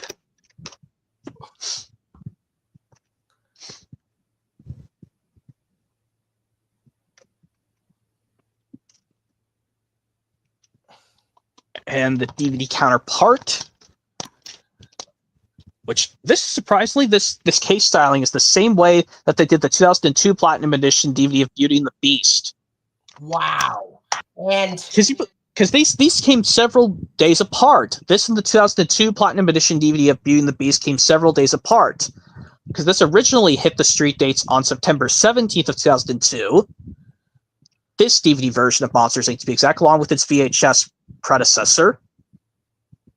I've actually seen and watched the 2002 VHS version once. But that was a very long time ago. You can always get the VHS back or get this DVD counterpart to put into a Blu-ray set. Because speaking of that, the Blu-ray set is coming up next. The reason I'm going to put these discs into my Blu-ray set of the 2013 Blu-ray Flick Love Returns is because that way I can look at the outtakes if I actually pushed widescreen on the movie disc in this set, or I can just look at the outtakes on the bonus features, or just watch the outtakes on YouTube. Now here's the 2013 Blu-ray Monsters, Inc. And the antagonist, the female antagonist, is surprisingly voiced by a male actor instead of a female actress. Well, yeah, that's first one is Randall, voiced by Steve Buscemi, who's also in other films, and James Coburn of Henry J. Waternoose. Which, James Coburn, he was the announcer for the Dragon Tales funding. The season 1 funding of Dragon Tales, to be exact. I was pretty sure that was his voice. Yeah. And not only does he appear in this film, Frank Oz, the voice of Cookie Monster, Grover, and Bert on Sesame Street, also appears on this film as well. Yeah, as Randall's scare assistant, the Cowardly Fungus. The Cowardly Fungus. And, voiced by Frank Oz, yes. And, of course, Boo, the little girl who have to get back home, is voiced by... Well, it says, when she does the paper on the coloring on the floor, she's voiced by Mary Gibbs, but she writes down a word Mary because she's voiced by this lady, Mary Gibbs. God, man, I gotta say, just like how I praised Andrew McDonough for doing an amazing job as the toddler voice, baby toddler lines of Junior and Lady and the Tramp 2 Scam's Adventure Flick Love Returns, Mary Gibbs does an amazing job as Boo's baby lines. Yeah. And I think Joe Rance does some additional voices in this film. Yeah, he does do this one monster that he comes out sad and he... She got this close to me! She wasn't scared of you. She was only 6. I could have been dead! I could have died! Keep it together, man. Riri? Hey, we got a dead door over here. Anyway, yep. Yeah, Monsters, Inc. I definitely recommend this version, the Blu-ray version, the 2013 3D Blu-ray. If you like lenticular covers, that is. Yeah. This lenticular... Definitely get this Blu-ray version. And as well as get a case to put the 2-disc 2002 DVD into this. Of course. Now I'm going to show 2 versions of Lilo and Stitch Flick Love Returns. First off, I'm going to show this version of the original 2002 DVD of Lilo and Stitch. I just want to show the versions. I'm not going to open these up just for reasons. I love Lilo and Stitch, even though because I'm so hyped for the live action version coming out in several weeks from today. Well, I'll probably just say it. Well, I know I'll figure out a way to see it. Yes. Yes, the live action Lilo and Stitch is coming out in several weeks. That being on May 23rd this year. Yeah. But I'm not so sure, but I think between this and the live action one, I love this version of Lilo and Stitch the best as a kid. Yeah. I've seen some trailers, some weird trailers for it on some tapes. There was one version where the song Beauty and the Beast plays, and then Stitch accidentally crashes into something. And Belle's like, it'll be in my room. Get your own movie. Or in the Aladdin trailer on the Monsters, Inc. VHS, when he takes Jasmine and, whoa, hey, you get your own movie. and the announcer says, his name is Stitch. I know this has the Inspector Gadget 2 trailer in here, I think. I'm pretty sure it does. This DVD came out a month after Treasure Planet came out in theaters, but Treasure Planet didn't come out on VHS and DVD until 2003. Yeah, and the way Stitch speaks is like, hi, Hannah means nobody gets left behind. That's how he speaks. I think they're going to do it the same way for him in the live-action Lilo and Stitch. Well, because I know this film came out in summer 2002, Lilo and Stitch. And they thought Stitch was an alien in this film. Yeah, but anyway, here's the 2-movie pack with also in Canes, Stitch has a glitch, which, yeah, that's not a good Lilo and Stitch sequel, in my personal opinion. It's probably like you should get all the Lilo and Stitch films, Flick Love Returns, but good luck finding a VHS copy of Stitch Has a Glitch, but you can find it on DVD. But you've only watched just the first Lilo and Stitch, none of the other Lilo and Stitch films. Yeah. Well, to go in order, I would try saying do Stitch Has a Glitch first, then do Stitch the movie, then do Leroy and Stitch. Well, Leroy and Stitch always goes last. We know that. But after you've watched the original Lilo and Stitch, do Stitch Has a Glitch, then do the movie Stitch. Or Stitch the movie, I should say. I wish those could please get Blu-ray releases. Stitch the movie and Leroy and Stitch, but for some reason Disney never put them on Blu-ray. They only did this Lilo and Stitch original 2002 movie and the sequel, Stitch Has a Glitch. Yeah, there's also a home video version of the trailer on Disney's Very Merry on the DVD of Disney's Very Merry Christmas Songs, and it's got the song "You Ain't Nothing But a Hound Dog" on Stitch being operated as a record player. Yeah. But anyways, Lilo and Stitch is done, including the sequel a little bit. Now let's go on to Finding Nemo. This version I have, the 2003 VHS, along with the DVD counterpart, which is I'll show eventually. Yeah, the VHS of Finding Nemo, I know you didn't have this before Flick Love Returns.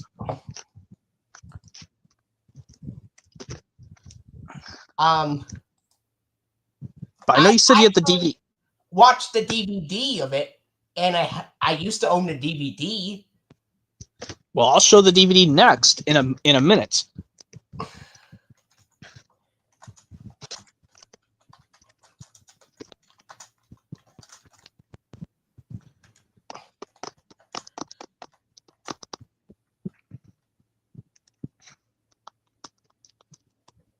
Wait, yeah. Yep, that's the VHS of Finding Nemo.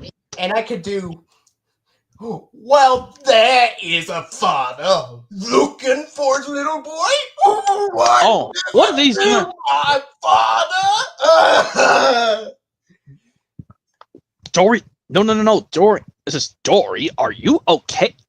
Oh, that's good. Shot. Barry Humphries did a great job on Bruce. Bruce the shark. Yeah, saying the character Bruce. Yeah. And here's the DVD counterpart of Finding Nemo. I praised you for doing an amazing job at that scene of Bruce sobbing. But of course, like he goes mental. He says, "Just abide. I'm having fish tonight. Just remember the status, mate." Yep, here's this version of Finding Nemo. You said you had this version before. Now I'm showing it. Yes, it was the 2-disc edition. Yeah, not the 1-disc DVD version from 2012. Even though I saw that version at my work, but I didn't pick it up because I like this version better. Because it's got the discs I like one, because you can choose your version. You can pick whichever version you want from these discs. I like how this one they separate the formats, kind of like the 2004 DVD of New Line Cinema's Elf.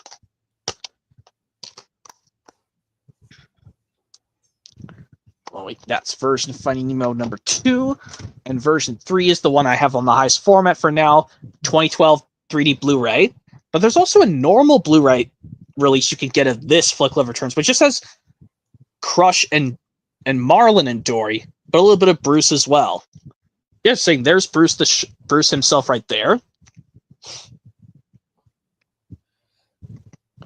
But eventually he and Anchor and Shum turn friendly sharks at the end. I forgot to do the part where Marlin says, what do these markings mean when he examines that mask? But that's okay. I still praise you for doing an amazing job at that line. Let's just keep going. I'll do one more line. I think you're going to do the part when...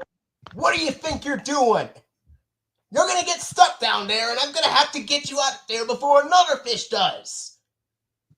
Get back here! I said, get back here now! Stop!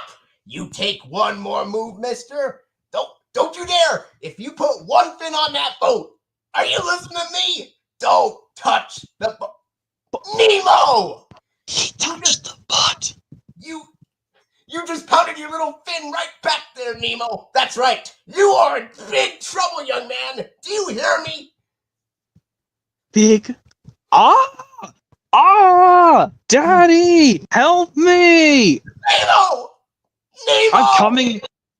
No, he says, I'm coming. Get under me, kids.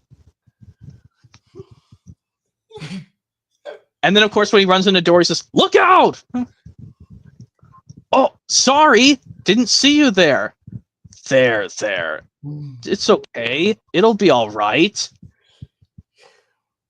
Yeah, when they run into each other, Marlin and Dory.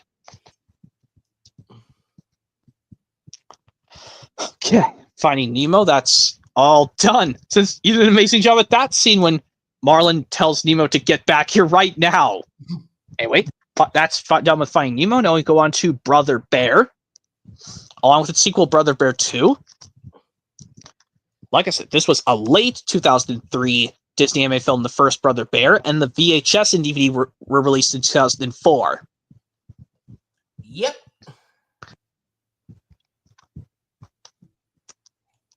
Yeah, there exists a VHS of Brother Bear 2, but that's rare, Flick Love Returns. I know you don't have this collection on Blu-ray yet.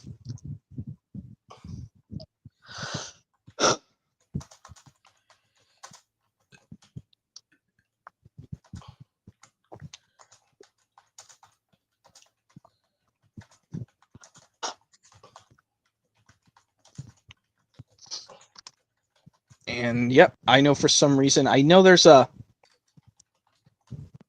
Yeah, Coda is voiced by Cuba Gooding Jr. If I'm not mistaken, Cuba Gooding Jr. does Coda.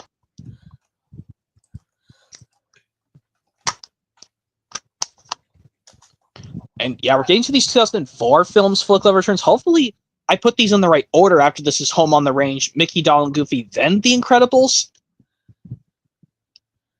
Or if I need to rearrange it a little bit and then do Home on the Range after Mickey, Donald, and Goofy, or if I did this right, then I'll just do Home on the Range next. Coda is actually voiced by Jeremy Suarez. Okay, I thought in this... I think in the sequel he's voiced... Okay, I think I got this wrong. My fault. Anyway, definitely recommend these Flick Love Returns.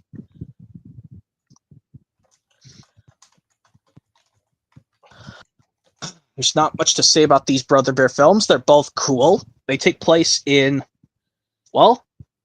somewhere it says with the Northern Lights. I think this takes place in Alaska, Flick Love Returns, because you can see with all the moose, different moose and bears and many bit of deer. This definitely takes place in Alaska. And I think, yes, I apologize for saying this out loud, but this film was animated in Alaska. Or if not, it might have been in Nebraska. I don't know. For Brother Bear, at least. I'm not to be confused with the Brother Bear character in Berenstain Bears. I'm talking about this film called Brother Bear from 2003, along with the sequel they made 3 years later in 2006, Brother Bear 2. And surprisingly, for the home DVD trailer of Brother Bear 2 Flick Love Returns, this same voice actor was used in earlier Disney trailers. I think it was Mark Elliott, if I'm correct. He does the voice announcement for the trailer in this sequel.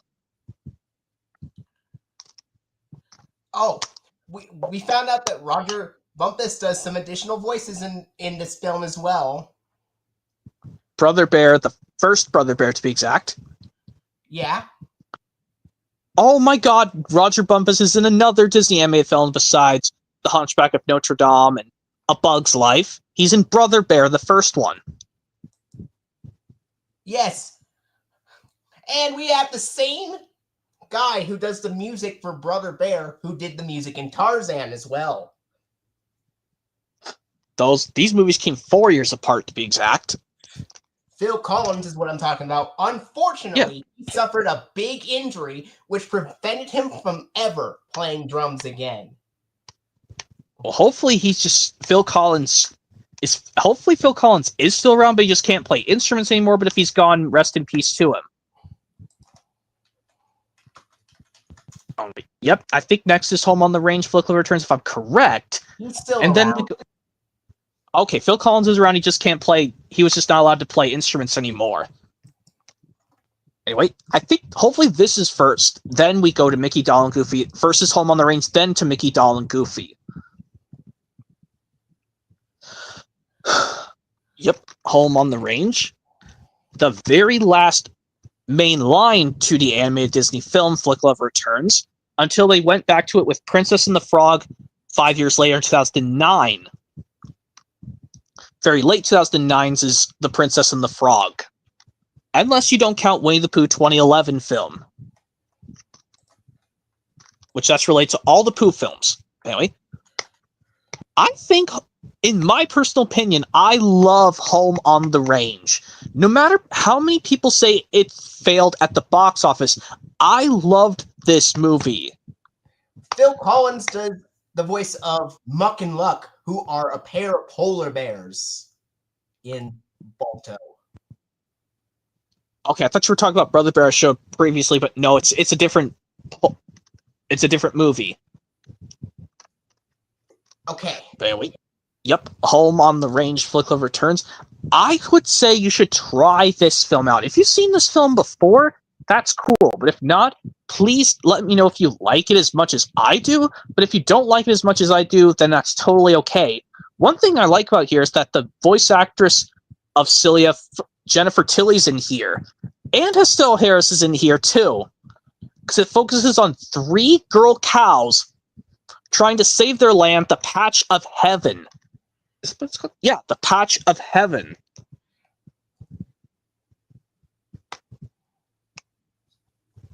But yeah, Home on the Range, I recommend this Flick Love Returns. Yeah. Okay. Now I think it's time to show Mickey, Donald, and Goofy and the Three Musketeers. There's one part of the film that I found, I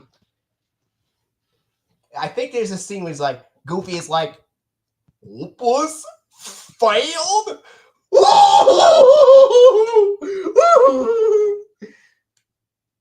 And then Donald is like, there. Yeah. I don't know what Mickey says after that. Yeah. But Pete is the main antagonist in this film. Other ones, he's just a goofy, he's just a silly show-off. And he's just a mischievous show-off, baby. Yeah, I've seen this before. It was really action-packed.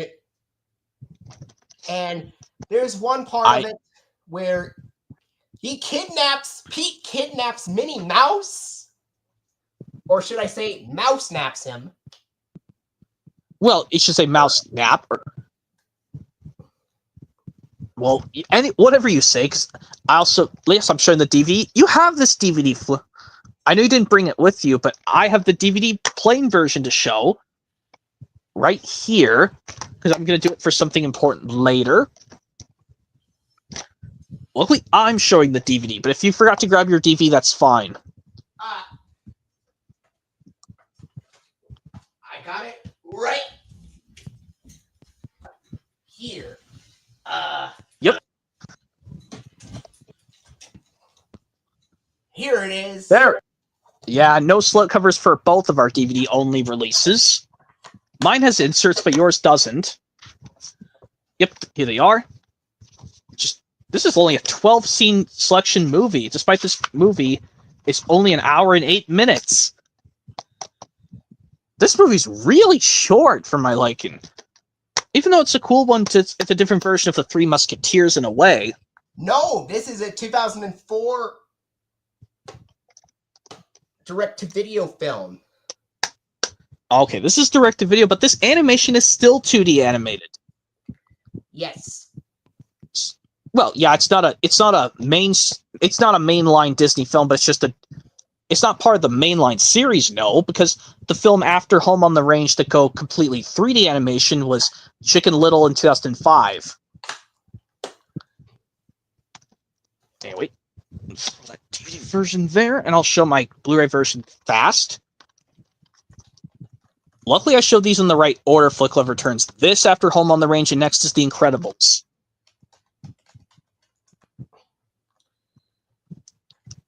But also something when I get to the 2008 ones, Flick Love Returns, I put WALL-E before Bolt because Bolt was a late 2008 Disney anime film, but it came out in Blu-ray and Star 2009. Definitely get this Blu-ray counterpart if you can, Flick Love Returns, and upgrade to the... well, even though it shares the same poster art, if you want to just stick with your DVD, that's fine. Because they literally have the same poster art, no matter the version you buy. Yep. If you just want to stick with your DVD, I'm totally okay with that. I totally understand that. Because I'm pretty sure the DVD-only version might have came with a slipcover back in the day. I'm pretty sure. Some versions of the DVD by itself might have came with a slipcover, I think. I heard this was probably the very first DVD to come with the Disney Fast Play feature. Well, it would have been, because I think... because, you know, Lady and the Tramp Platinum Edition DVD was the first Platinum Edition to be in Fast Play. A lot of other Disney DVDs are in Fast Play, including some DVDs of the show that you do not like are in Fast Play mode as well. Well, one of the two little Einstein's DVDs from 2006, which its anniversary was just today, which I'm not going to say the name of. That DVD just turned 19, which I'm not going to say the name of, but it's... that one was the first little Einstein's DVD to have Disney Fast Play.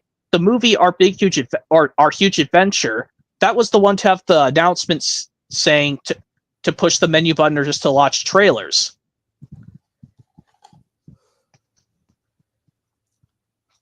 But anyway, next up to The Incredibles. My thoughts on the show, I know you don't like it. Me, I think it's pretty decent, but it's not great.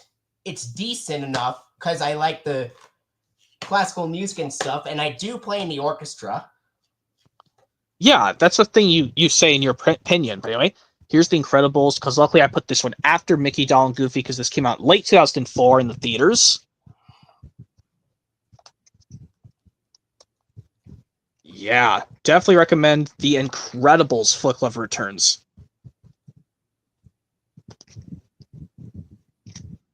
Yes, I've seen this film before, and the sequel. That's cool. The sequel is going to be much later because I put all these other films in order of when they originally came out. Anyway, Yeah. The Incredibles is done. I don't have any other versions to show off. This film, Cars, Ratatouille, and Monsters And Inc. WALL-E. Story 2, they all got released as LeapPad interactive books and cartridges later in the year as well. Well, yeah, because Cars is a June 2006 theatrical movie. And that book was released in 2007. Cars and Ratatouille were like one of the last LeapPad books released. That's what I know. Anyway. Yep, here's Cars. I think I recommend this Blu-ray version, Flick Love Returns, because at least I like I brought this up before, this version of the club-exclusive Blu-ray of Cars, this version. I like how this one, it's not the zoomed-in Lightning McQueen, which because, on recent Disney Pixar Blu-rays, they just they have this boring artwork with just one character's face, which I don't like. But this one I like the decorative artwork with the full-on image of Lightning McQueen with this determined expression, which is also used on the 4K release from 5 years ago, which I'll hunt that down eventually. But the reason I would like to obviously have the 2006 full-screen DVD Flick Love Returns, which obviously makes sense, because I know you don't have the Cars simple 2006 DVD at all.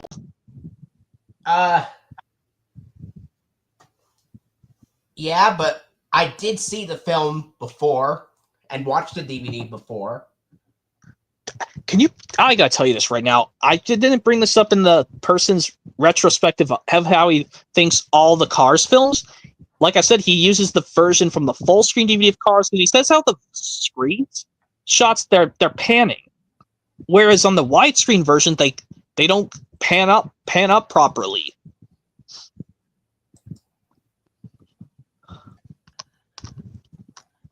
And Red is actually done by Joe Ranft, and this is his last film that he did before he got into a car accident. Because the film was in production in 2005. Yeah, and there's 2 times Red cried in the film due to the performance of Joe Ranft. Yes, and I think he goes... Red? The first part is when Sally gets pissed off at McQueen saying, "Who do you think you are?" And then, yes, when Lightning severely says to her, "Look, Doc said when I finished, I could go. That was the deal. A deal was you fixed the road." And then the second time, it's a little bit quieter when Red does it again. And well, you already did Red's crying, so I'm not going to explain it again.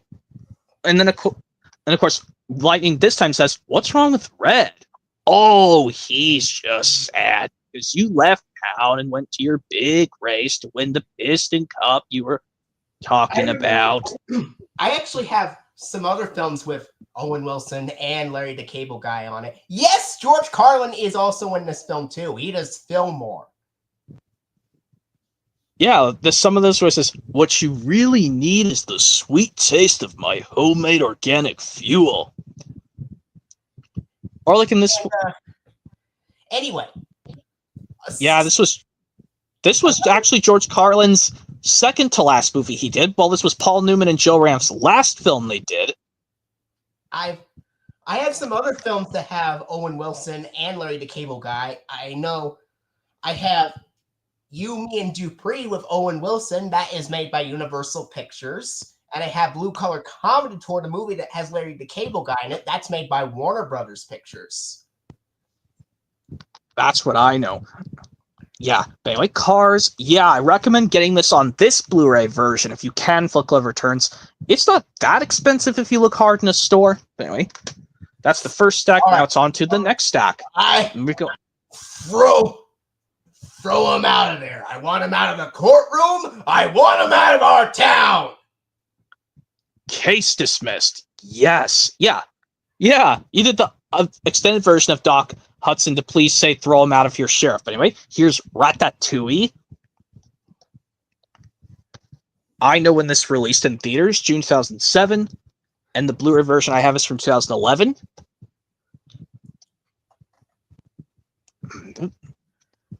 There's Ratatouille. I think this, along with other films of 2007, I like. Yeah, this was also the last film to use the 1995 Walt Disney Pictures logo before using the 2006 Walt Disney Pictures logo for other films, starting with WALL-E. Yep, but speaking of that, WALL-E is next. Yep, there's nothing much to say about Ratatouille, but I'm surprised the chef was actually the villain. Anyway. Patton Oswalt, who did the voice of Remy in Ratatouille, was also the voice of Jim in the SpongeBob episode, the original Fry Cook, which aired at the same time this was released in theaters. Yep, but now here's WALL-E. Yep, June 2008 theatrical release, and this Blu-ray came out in late 2008, but they released a multitude of formats for this movie in late 2008. One example is it being You can get it on DVD alone in a cardboard sleeve, but I don't know if they released it on DVD only in a standard DVD case. I don't think they did that. But you might have to get this Blu-ray and DVD version like this Flick Love Returns, where it basically has Wally's robot arms hugging the left side of the logo with this burnt, or like this yellow parchment, whatever you call it. And I've seen bits and pieces of Wally, and surprisingly enough, you get a scene in the film where Wally is actually watching another Disney animated film called Mary Poppins from the 1960s. Well, just hybrid Mary Poppins, yes. It's got live action people, yeah. Because speaking of that, we are going to show Mary Poppins when we do the live action stuff next week. But yeah, and also, yes, I'll say this right now, Flick Love Returns. I know you're going to be away from streaming till May 16th, but I'm going to be doing multitude of streams to just make up for something. I'm actually going to do, well, yes, the Thomas Home Media Collection releases seasons 5, 6, and 7 separately on May 9th through the 23rd, and then basically, hopefully I can do the Impressions one on after Memorial Day, and then I can do the other collection on Memorial Day. But maybe the season 6 and 7 ones, you'll join those. On the 16th is the season 6 one, and the 23rd is the season 7 one. I will join those. It's okay. Just the 9th that I won't be able to come.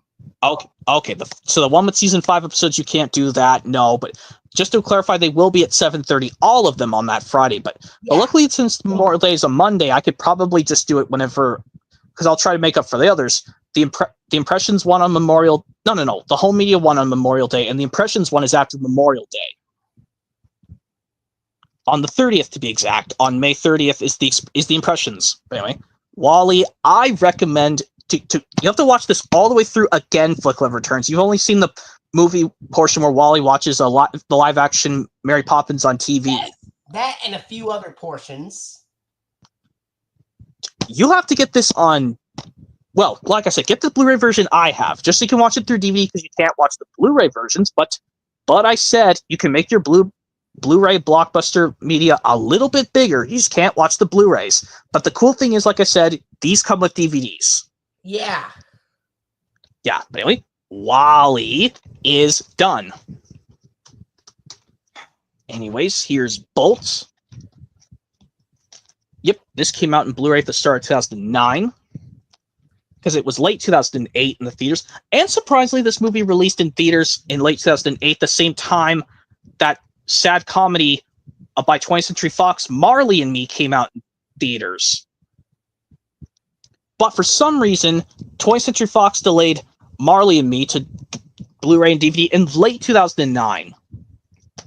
But this came out in some portion of the early portion of 2009, Bolt, on Blu-ray. Yeah, I know this is boring with just a simple blue, but I like this over the 3D Blu-ray version because it looks identically the same. I know you've not seen Bolt. And yes, this one, this Penny, she's voiced by Miley Cyrus. Whereas in The Rescuers, Michelle Stacy did that Penny. Surprisingly, we have two different Disney films where the girl has the same name, but it's different animations and they're voiced by different actresses. Wow. Didn't I bring this up with the last part, how Michelle Stacy does the 2D animated Penny in The Rescuers, but in this 3D animated one, she's voiced by Miley Cyrus, who did do Miley Stewart / Hannah Montana in the 2006 Disney Channel drama Hannah Montana. Anyway, Bolt is done. I don't know if you've seen this all the way through Flick Love Returns. I definitely recommend Bolt. Yeah. Yeah, it's also got John Travolta in there as well. Yeah, John Travolta. Yes. I think he's the one who voices the villain, if I'm correct. But there's also this cat called Mittens, and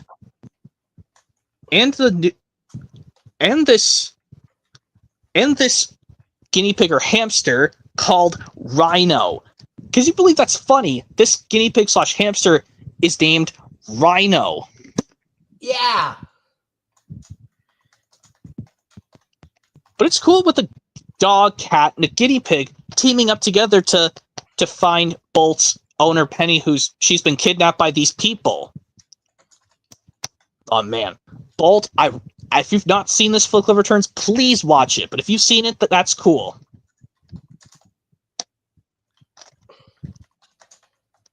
So I know you'll say if you haven't seen Bolt, you'll try it eventually. But if you have seen it, that's cool.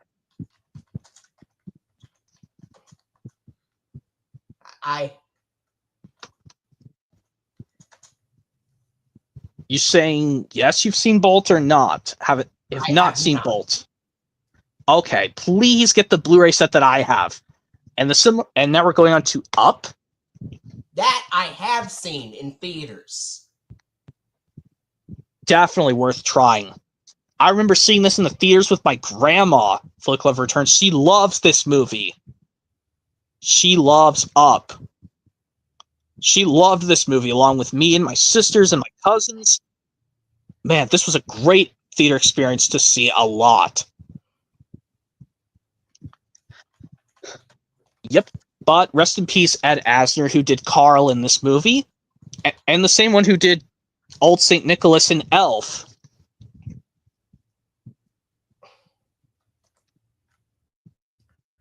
And of course, also Charles Muntz, may he also rest in peace. Or Christopher Plummer, who voices him, rather. Christopher Plummer, may he rest in peace. Not the character Charles Muntz, but I'm saying Christopher Plummer, who was also the Captain Von Trapp in 1965's The Sound of Music. Anyway, yep, that's Up. Recommend that film. And now this one is the last official 2D animated film, unless you don't count the 2011 Winnie the Pooh, Princess and the Frog. I've seen that film in theaters as well. Yep, this is late 2009 film, and this Blu-ray is the start of 2010. I'm surprised this Blu-ray came out in the 2010s on Blu-ray, but this was the very last Disney animated 2D animated film of the 2000s to be in 2D animation. But like I said, if you don't count the 2011 Winnie the Pooh film. And I gotta say, Tiana's not a bad princess. And yes, we don't care what their skin looks like. I think Tiana's somewhere also in my top 10 favorite princesses. In between number 5 and 10 in my top 10 favorite princesses. Yeah, the way she turns into man, also like I brought this before, Flick Love Returns, how she kisses the frog to turn him back into a prince. It's also the similar thing as when Mickey brought Donald, turned into a frog to tell Princess Daisy to kiss the frog to turn it back into Donald Duck, and Princess Daisy rebelled and said, "Ew, no!" And she pouts saying, "I don't want to do that." But Mickey explains to her, "Oh man, I want to get the episode Donald the Frog Prince from season 1 of Mickey Mouse Clubhouse on DVD so bad, Flick Love Returns." Where I like to see the parts where Pete gets tied up in this ribbon that Princess Daisy left behind. Those parts were hilarious. Despite Mickey Mouse Clubhouse, I like them. You don't have any Mickey Mouse Clubhouse DVDs on quite yet, Flick Love Returns, but nope, I know the one series. Well, I think there's a different Mickey Mouse series called the House of Mouse series.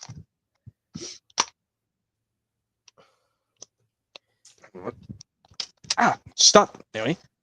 Well, I know what this looks like. We all know what this looks like for Princess and the Frog. All versions look like this. I don't think this got a 3D Blu-ray release. I don't think it did. Anyway. Now on to Toy Story 3. Yeah, the Toy Story film I don't like, in my personal opinion, of the 4 or the 5, because Toy Story 5 is still in production. But I'll give some credit for this. Michael Keaton, who is Chick Hicks, the villain in the first Cars, does an amazing job as the doll Ken. And surprise, surprise, Whoopi Goldberg does the voice of the octopus Stretch. And I brought this up with how Whoopi Goldberg was also in the 2002 movie A Very Merry Muppet Christmas Movie.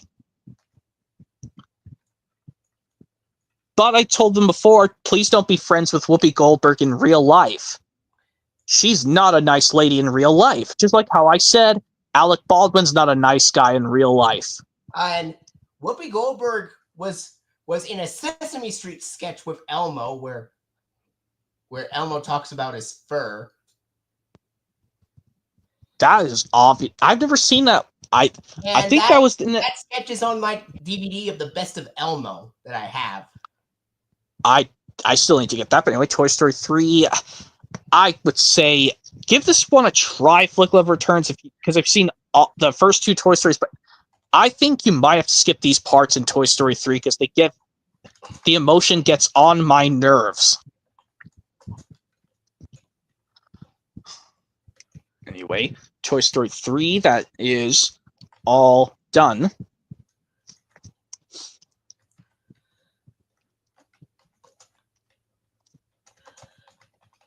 And here's the infamous one, Cars 2.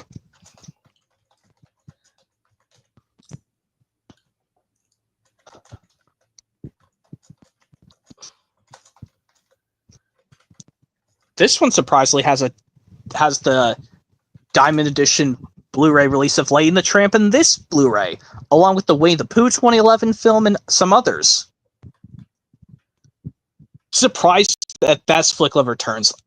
Well, you were listening, yeah? This has a Lady and the Tramp Diamond Edition Blu-ray trailer in here.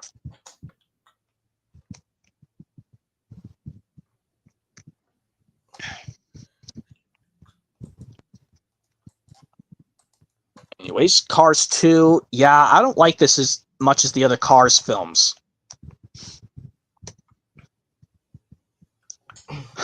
Anyways, Brave is next. And I will show you something, well, actually, later. Another time. Anyway.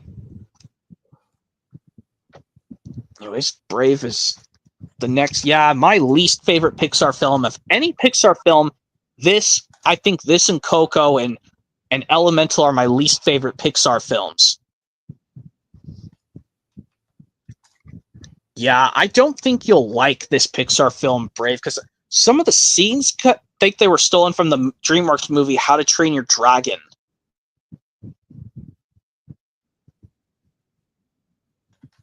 And like how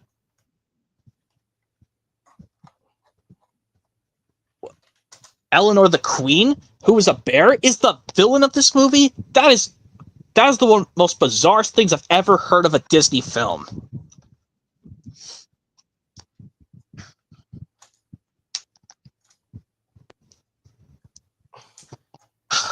But anyway, yeah, Brave. I don't think I want to recommend this Flick Love Returns, but I have to have everything Pixar, despite I like Cars 2 more than this.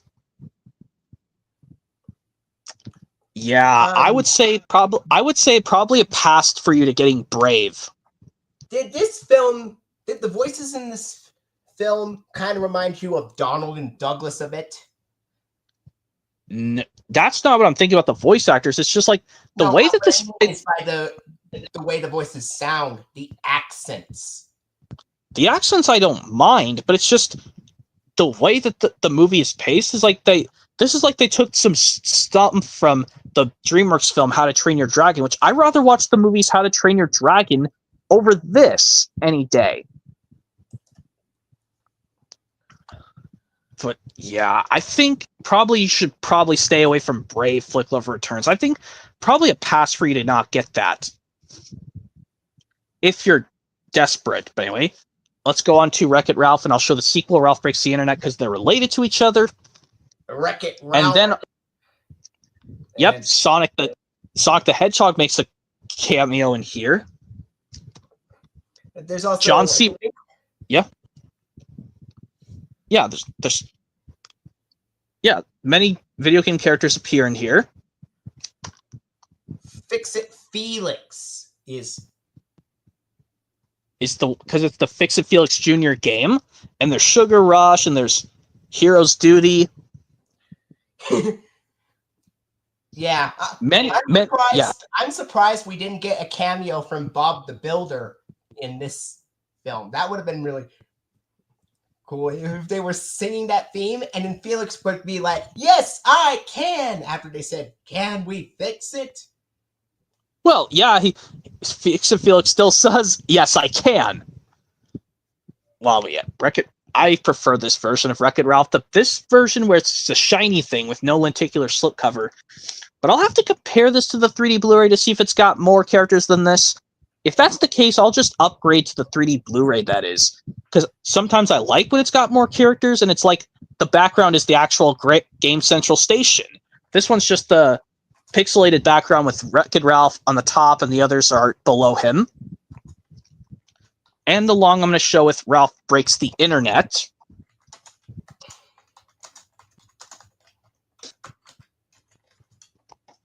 Yep. Yeah. I of course, like, I know there's some Star Wars stuff in the Disney portion of My Disney and the Internet of this Flick Love Returns, where if you look closely, there's a scene from the first Toy Story in one portion of this movie, where in the portion when Buzz talks severely to Woody for opening up his helmet, for telling him off, "How dare you open his helmet?" Even though they try to convince Buzz he's a toy, not an actual space ranger.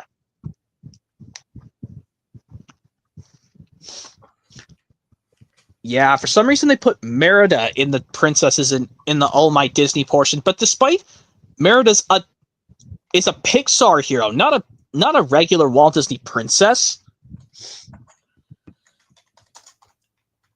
But all the other princesses and also Pocahontas is in there.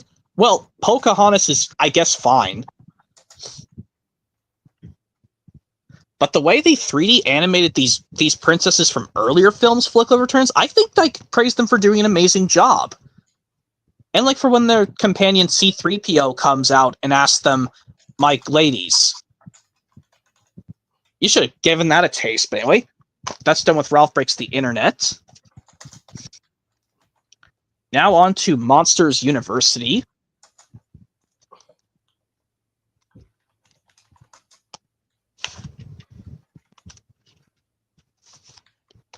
Yeah, Monsters University, the only prequel of something to Monsters, Inc. Definitely recommend watching this prequel. If you want to see a way that Mike and Sully first got to the Monsters Incorporated factory, definitely watch this. But in my personal opinion, they should have animated this in Monsters, Inc. differently. That way, they should have found out the story of how Mike and Sully did get to Monsters Incorporated in the first place. But at least Billy Crystal and John Goodman still voiced the characters. That's good.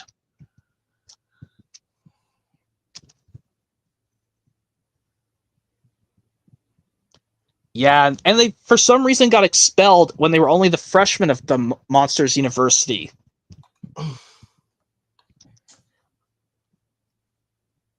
Yeah, Monsters University, definitely recommend that.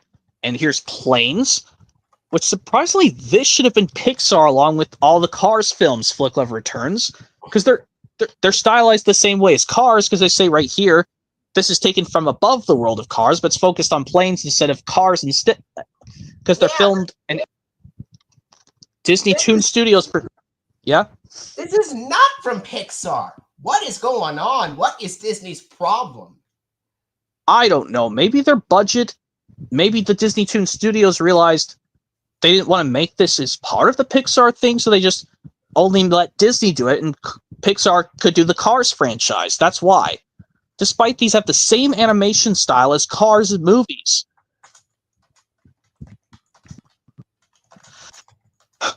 Anyway, that's Planes, and I'll show Planes, Fire, and Rescue. I don't think you've seen any of these Planes films, Flick Love Returns. This one or this Planes. I would say try out these Planes films, and if you're not a big fan of them, that's honestly okay.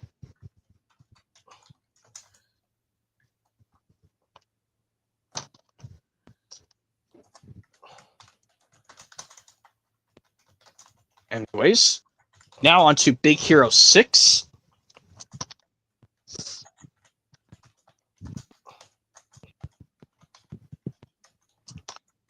been going on for 2 hours. Wow. And this has been going on for a long time, and we're almost nearly there. But I just wanted to try something to make it go a lot longer anyway. But anyway, Big Hero 6. I think this is worth trying, Flick Love Returns. Definitely try this for yourself. And here's Inside Out, and later on I'll show Inside Out 2. Because like I said, with my Pixar movies, Flick Love Returns, I separate them when they originally came out. Not separating them by category, all the Toy Stories, then all the Monsters, Inc., then the 2 Finding Nemo films, and then the 2 Incredibles, and then all 3 Cars. I separate them all to watch them in chronological order of the movie timeline. Especially, yes, Inside Out 2 will be coming much later in the collection. Yeah, I know this one with Baby Riley being born at the start, Flick Love Returns. This one, even though I gotta admit it has Mary Gibbs, the same one who did Boo's Crying in Monsters, Inc., one of the lines from Mary Gibbs' Boo Crying is heard at the beginning of this movie of Inside Out.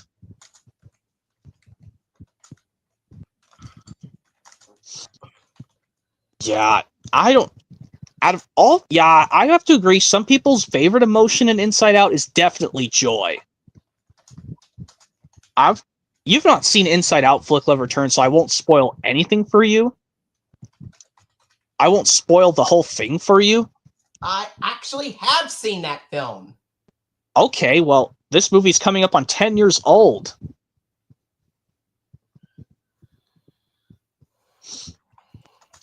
Yeah, okay, well, I know you have to pick your favorite emotion, but mine's definitely joy for sure. Definitely like joy. Is the best emotion of any of the Inside Out movies. Joy is my favorite.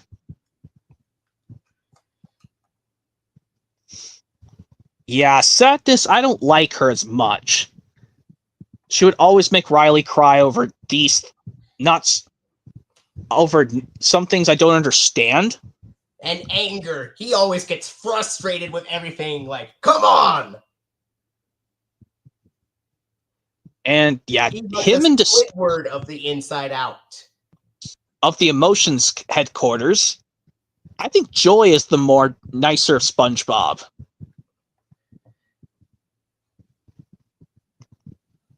I don't want to say sadness is more of Pearl. I don't want to say that.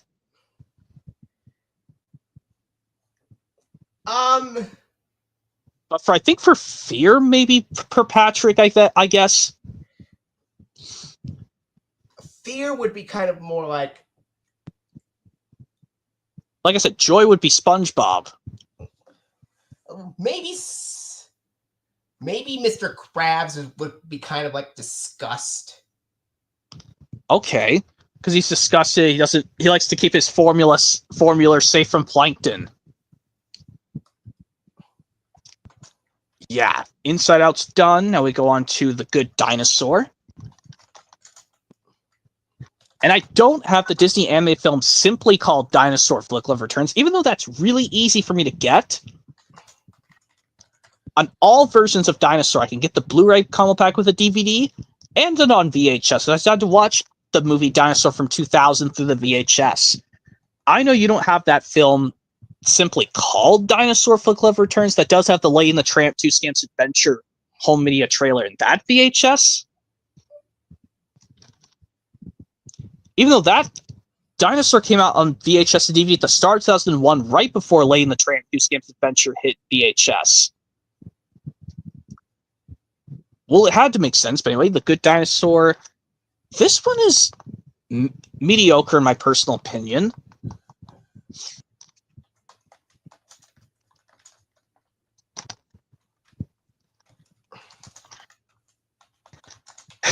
Anyways, The Good Dinosaur. Yeah, I think I recommend trying this Flick Love Returns. If you don't like it as much, you don't have to get this. Next up to Zootopia. Surprised it took them a few months to release this on Blu-ray. And because I just said this, Zootopia 2 is coming out very soon. But I remember seeing this in the theaters, Flick Love Returns. I loved Zootopia.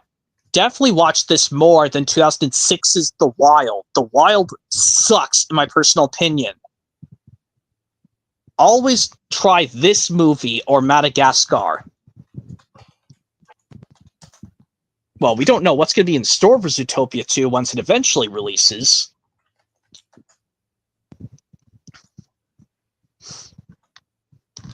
Yeah, Zootopia is an amazing masterpiece to try out for Clever Returns. Yeah. I've seen that in theaters. Oh my, cool. So did I back in 2016. I loved this movie. I was really, when I saw that trailer saying this was going to be coming out, I was getting really excited. And guess who voices young Nick Wilde? Jetta, aka Cap Sousey, aka Daffodil in Clifford's Puppy Days. Oh yes, and the similar thing with young and older Judy Hopps. They use different actresses for her.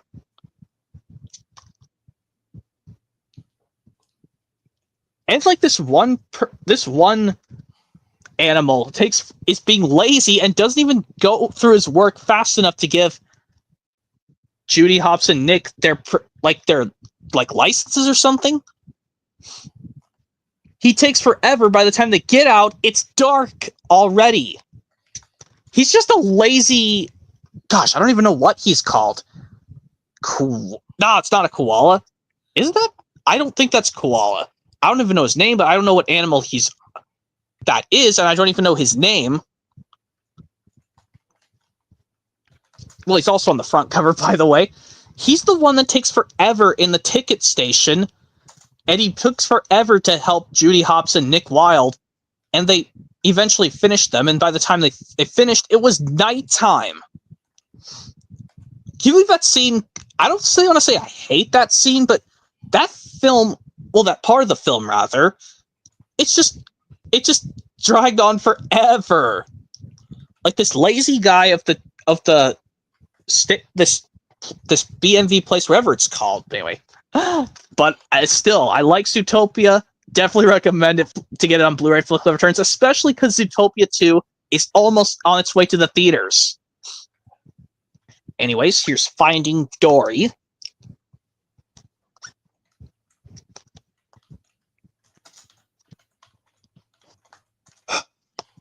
Anyways, yep, Finding Dory. I like this better than Finding Nemo, in my personal opinion. Not to say that I don't like Finding Nemo, no. Yeah, Hayden Rollins did Nemo instead of Alexander Gold. A different Hayden actor, not Hayden Christensen, who did Anakin in Star Wars. This one's Hayden Rollins, who did Nemo, because apparently Alexander Gold was a little too old to do Nemo at this point. I think Alexander Gold was probably in his teenager years by the time this came out. Yes, somebody else voices Nemo and... Yeah, I said Hayden Rollins, not to be confused with Hayden Christensen, who does Anakin Skywalker, teenager Anakin Skywalker in the other two prequels of Star Wars. Whereas in the first prequel of Star Wars Phantom Menace, it was Jake Lloyd.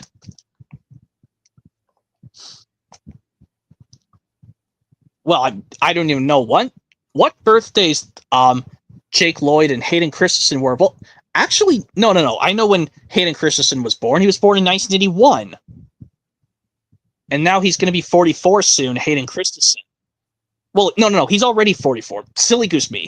Hayden Christensen is already 44. The one who plays Anakin. But this one, Hayden Rollins does Nemo instead of Alexander Gold, because I think Alexander Gold was probably a little too old for this. Yes. I don't even know how old Alexander Gold was by the time Finding Dory came out, so that's beyond me.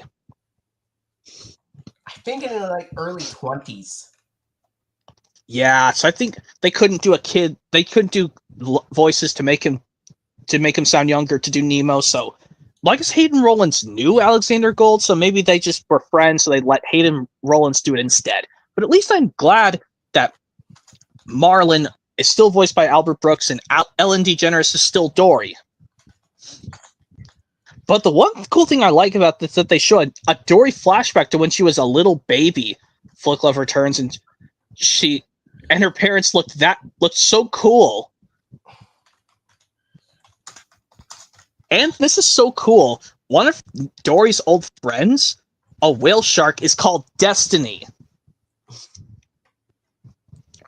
But also during the mid-credits of... You've seen Finding Dory, right? Flick Love Returns?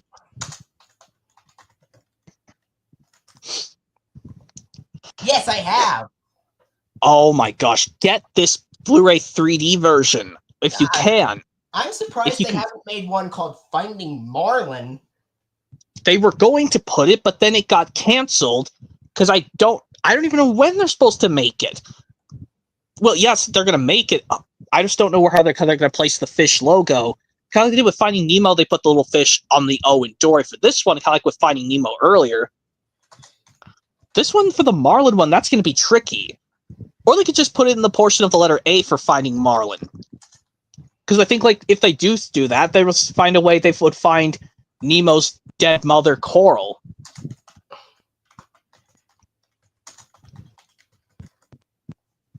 But yeah, Finding Dory, recommend that. This one, skipping straight to Cars 3, Flick Love Returns. Definitely get this Blu-ray set that I have. And I will tell you this. This one, Red's heavy crying only occurred once in this movie. But luckily, it was only once in the film. But there's a different person who did his heavy crying, because Joe Ranft have been dead already. I don't know who that one is, because that's going to have to be a tricky one to figure that out.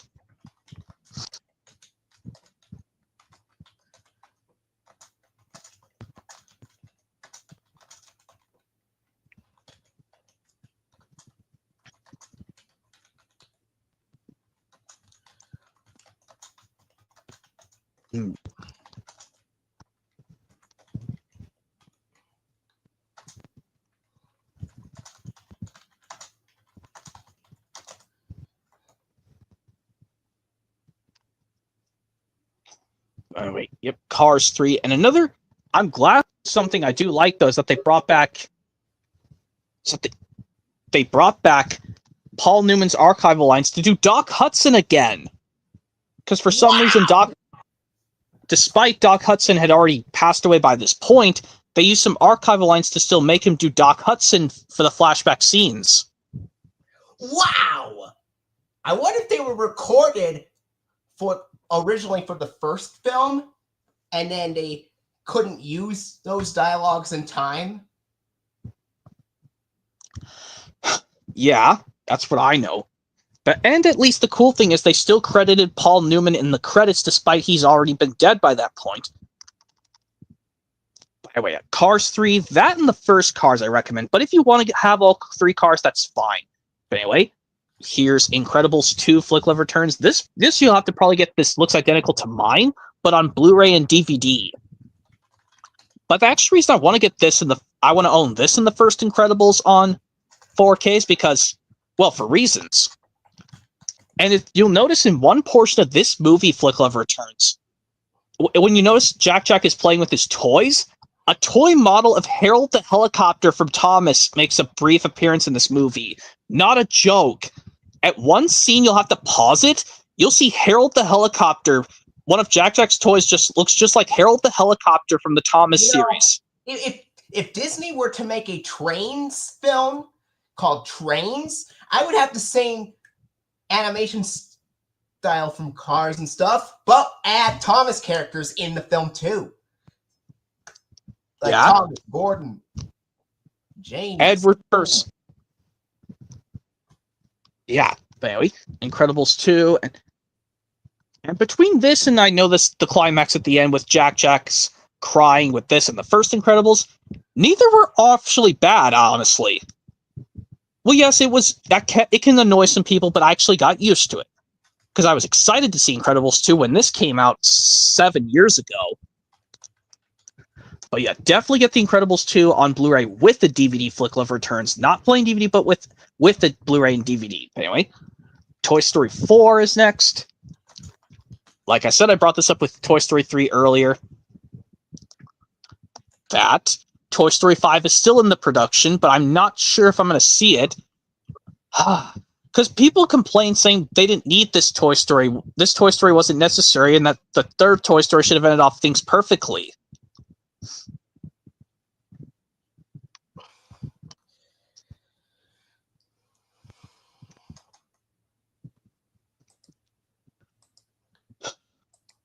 And Keanu Reeves is in this movie. Flick Love Returns as Duke Kaboom, that toy.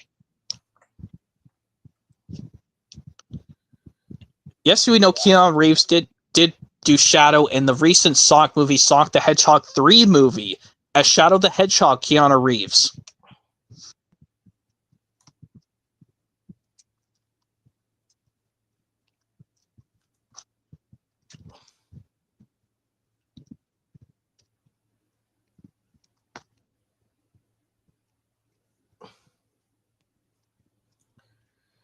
I think I'm just gonna have to downsize this Toy Story to a plain Blu-ray with the DVD Flick Love Returns, because, quite frankly, the similar thing with another one that's similar to Pixar with Toy Story. It's a pre-origin Toy Story movie at that.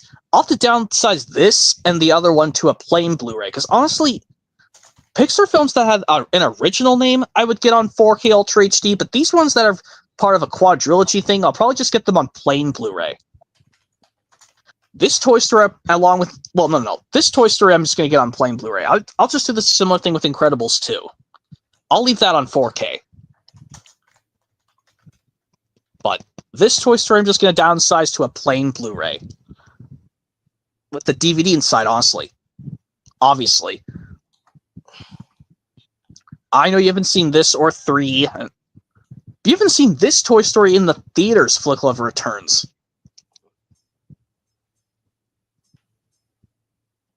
No. Oh, man. Get this in Toy Story 3 on plain Blu-ray, which I'm going to get the plain Blu-ray of this eventually. Anyways, we skipped to Soul. I don't have Onward. Because like I said, these ones with original working titles of Pixar movies, I'll get them on 4K, but if they're part of like a quantity, I would get them on plain Blu-ray. But I'm actually glad I chose the 4K of Soul.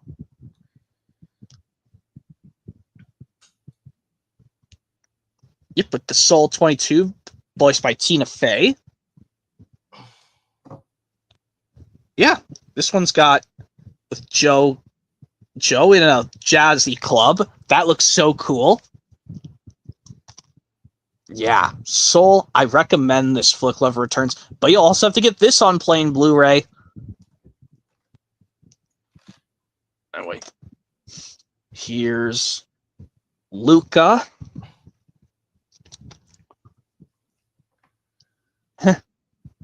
Definitely try Luca for sure.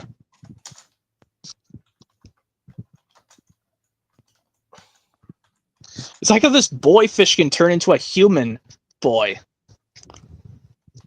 Well, different effects at that.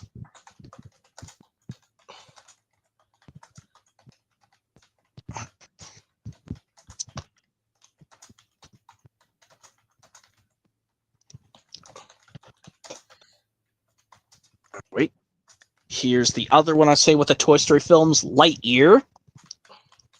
Definitely got to downsize this to a plain Blu-ray. Where this one, Buzz Lightyear is his origin as his younger self. Chris Evans had to do Buzz Lightyear's pre-origin. And his robot cat, Socks, looks almost identical to Oliver and Company's Cat Oliver from Oliver and Company Flick Love Returns. If I could get that image, maybe I could... Well, I don't know. I don't want to grab the Oliver and Company Blu-ray, but I'll just say this. Socks, Buzz's robot cat, looks identical to Disney's Oliver and Company's Cat Oliver. They look identically the same. Look how they're designed, and their collars, and their colors, and their shapes. They look identically the same. And when I watched this movie, I was like so amazed at this.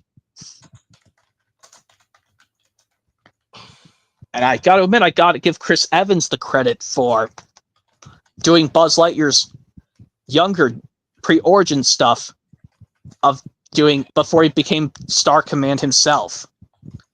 a member of Star Command. But yeah. I think between this, Flick Love Returns, and the Buzz Lightyear Star Command The Adventure Begins, you probably watch that one better than this. Yeah. Well, even though you haven't seen Lightyear, I recommend trying it, but if you don't like it as much as Buzz Lightyear Star Command Adventure Begins movie, you could just get the Buzz Lightyear 2D animated film instead.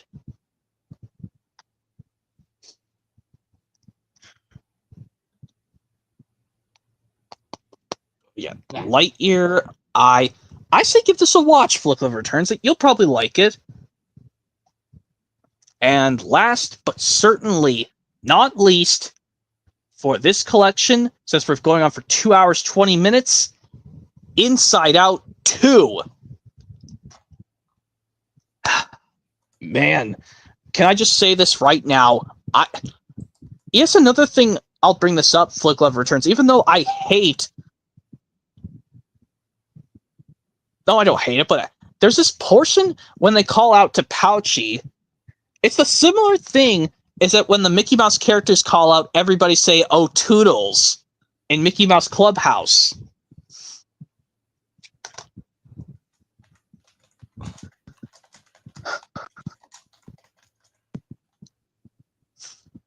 Yeah.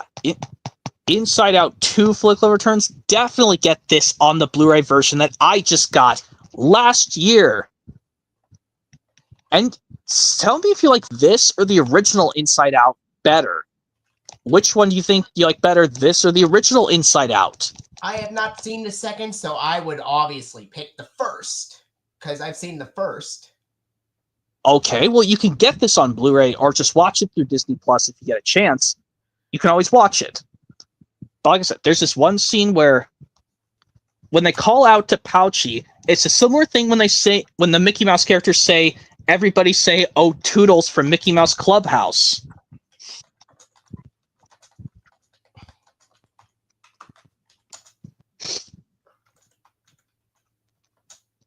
But yeah, they have some new emotions. One of them, I don't think she's the villain, Anxiety.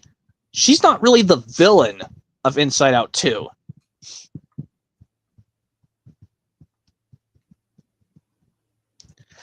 Wow. But anyway, Inside Out 2, I say Flick Love Returns. Since you don't have this or the first Inside Out quite yet, well, you don't have the first Inside Out on Blu-ray yet, definitely try out Inside Out 2. Because in my personal opinion, I kind of liked this one more than the first Inside Out, in my personal opinion, where this one, all the emotions get kicked out of the headquarters and they all have to find their way back.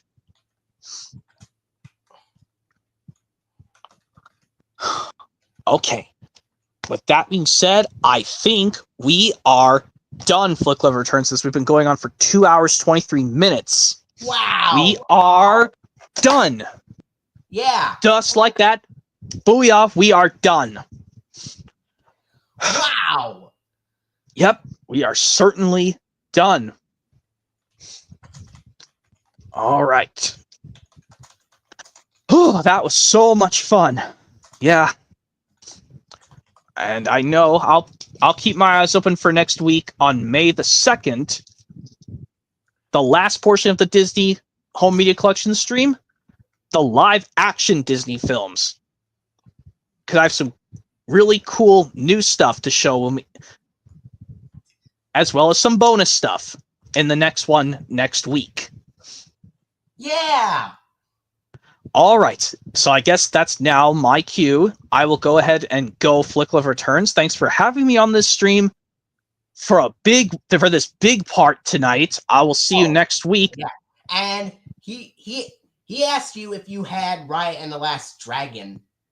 No, not yet, but I will find it once I give it a try. Once I watch it, I will see if I get it or not. All right. See you anyway, later. Yeah, I'll see you later, Flick Love Returns. Thanks again for having me on. And see ya. All right. Well, almost 2 hours and 30 minutes. So that was fun.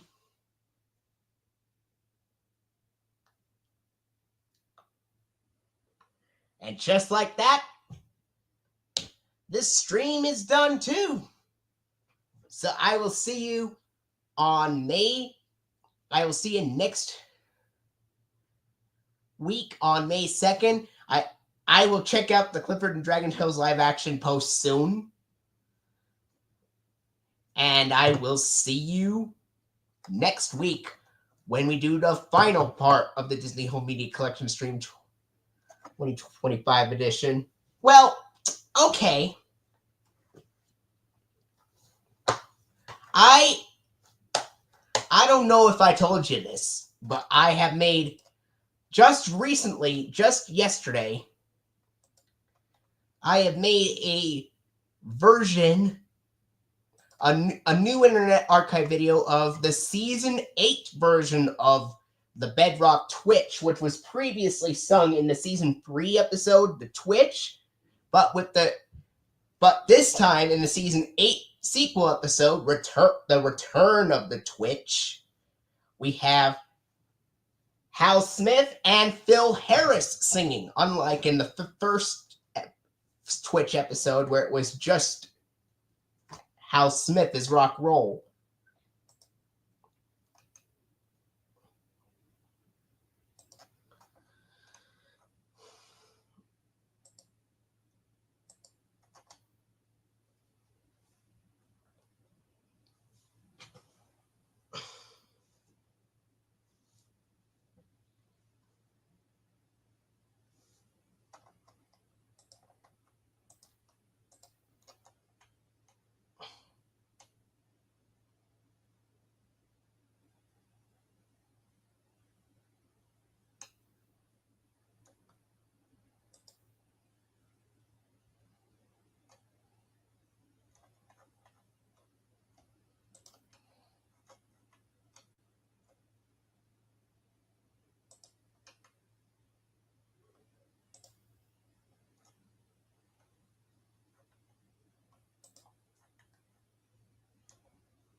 Okay.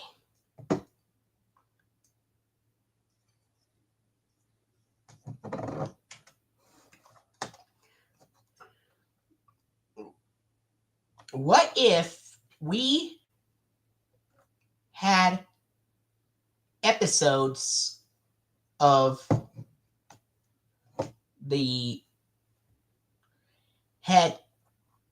remember when I mentioned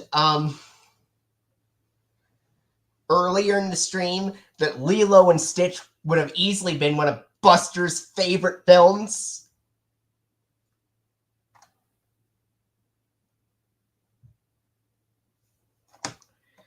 But I'd call it Buster and Pitch as a twist.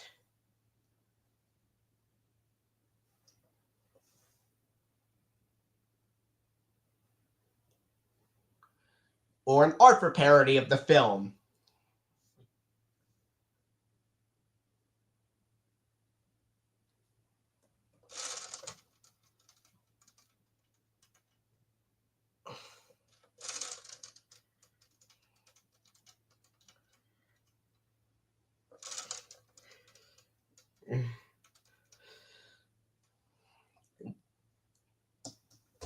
I was also thinking of maybe some more, if there were season 26 episodes of Arthur. If there was a season 26 episode of Arthur, I would have one this time be a sequel to the episode So Funny I Forgot to Laugh, but this time done right. Instead of having Arthur bully Sue Ellen, we could at least maybe have Binky, or we could have at least had Binky or DW bully Sue Ellen. That would be way more of Binky's character. And then Arthur would call Binky out for his behavior and tells him the story about what happened last time when he bullied Sue Ellen, leading to a flashback from that episode. And then the flashback ends, and then we would have Arthur be like, sooner or later, if you don't stop this behavior, actions will have consequences. As Mr. Ratburn says, he does not take any tolerance in that type of behavior.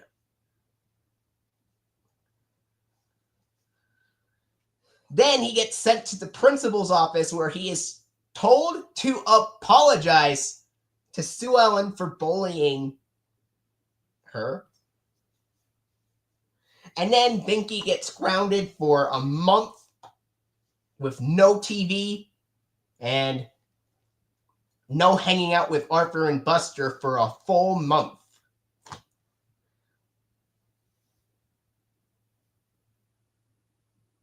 Yes, we should have that.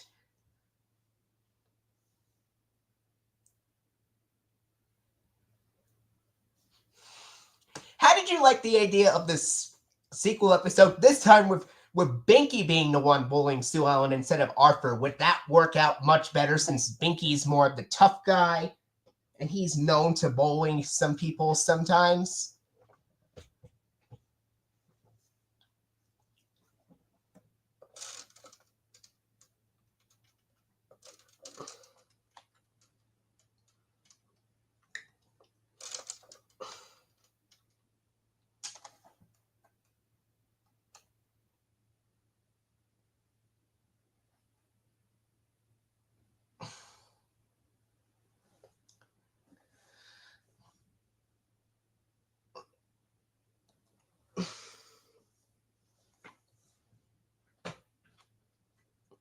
What if there was a sequel episode to Waiting to Go, where this time Arthur and where this time we have Arthur and, let's say, maybe Arthur and Buster waiting for their dads? Only this time they do not quarrel like Binky and the Brain did. I did not really like Waiting to Go at all.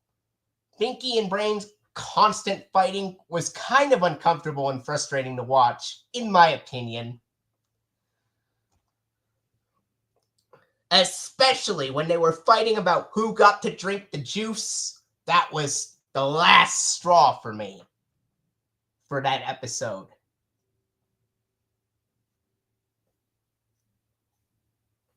In my opinion, I think it would have been better if Brain wasn't fighting with Binky, but maybe Muffy was.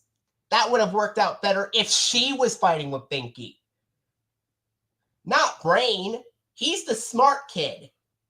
He's not the one who should argue. Muffy fighting with Binky would actually have worked better. But again, in that episode, Ed Crosswire says that she got a ballet class. So maybe we could have him fight with DW?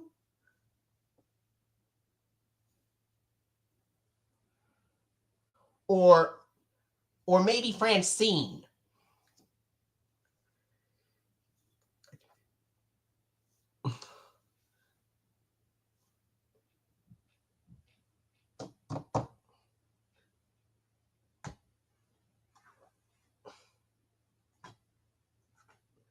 So, what did you think of the sequel episode to Waiting to Go?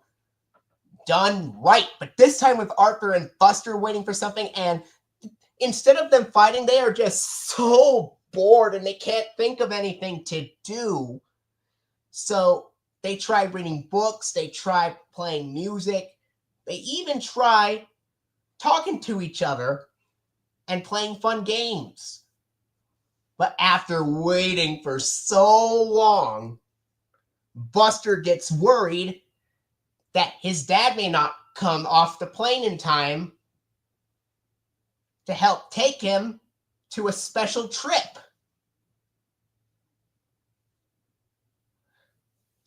Meanwhile, Arthur's worried that his dad won't be able to take him home from school.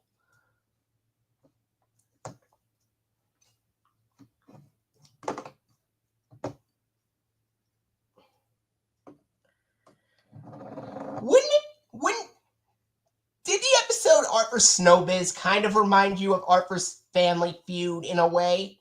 Except instead of Arthur fighting with DW, it's Arthur fighting with Buster.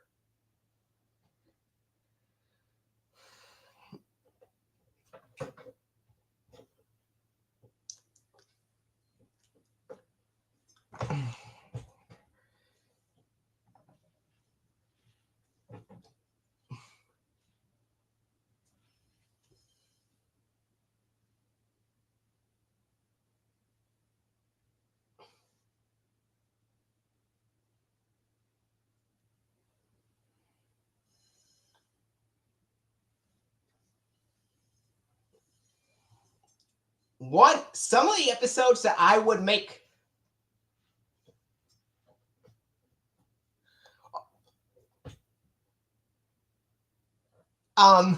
what if there was a sequel episode to Bugged, where this time, instead of Brain being bugged, this time we have Binky constantly pestering Buster.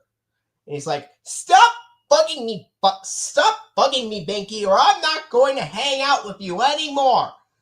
Bugging me really frustrates me, Binky. You should really understand that if you still want to become friends with me.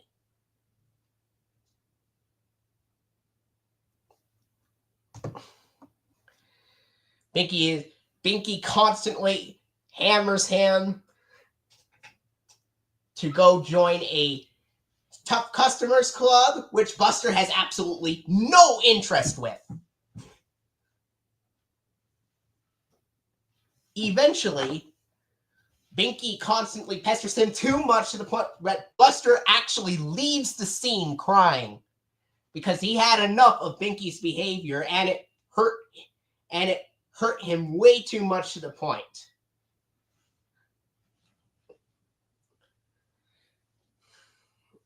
It would be called Binky the Bugger.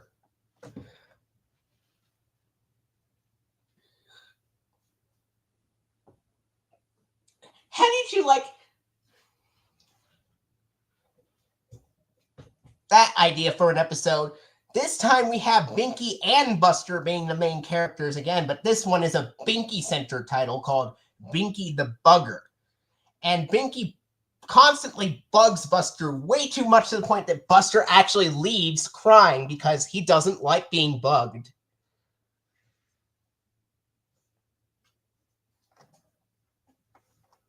And then Buster explains his problem to his mother, saying that Binky constantly kept pushing him to do things he didn't want to do.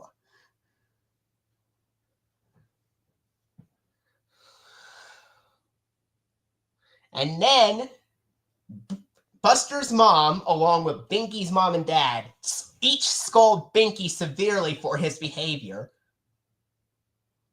And they force Binky to apologize to Buster.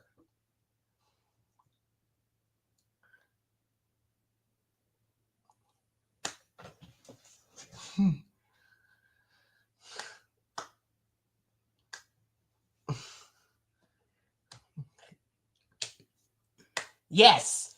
And then, how did you like the idea of Buster's reaction where Buster actually leaves crying because he could not stand Binky bugging him too much? All of Binky's constant bugging causes Buster to start crying because he can't take it anymore of Binky's behavior. Because it hurt Buster way too much that it emotionally affected him to the point where Buster breaks down crying.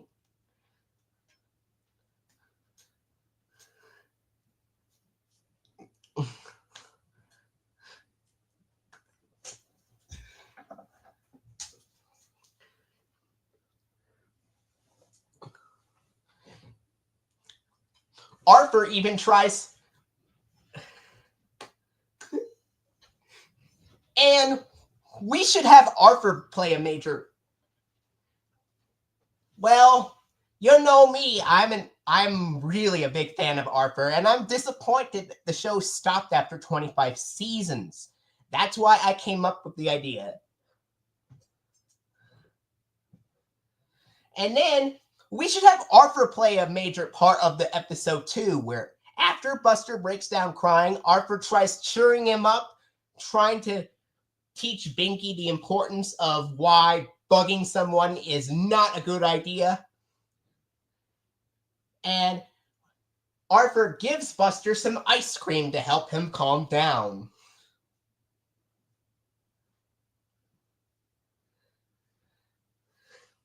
We should even have Arthur mention that DW has constantly bugged him many times in the past, leading to various flashbacks from episodes like Arthur's Almost Boring Day and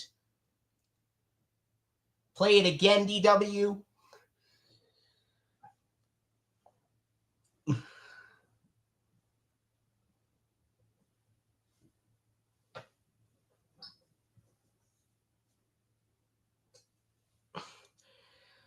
DW is only shown in the flashbacks, but is not in the episode, thankfully.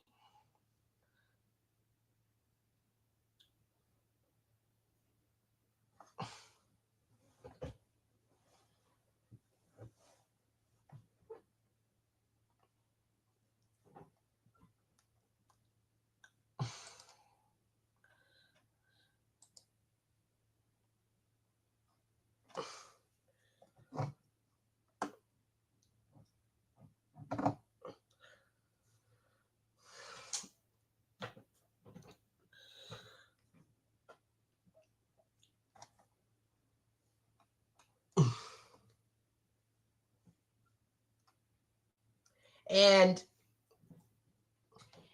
what if there was a sequel episode to Brain Gets Hooked where we actually flipped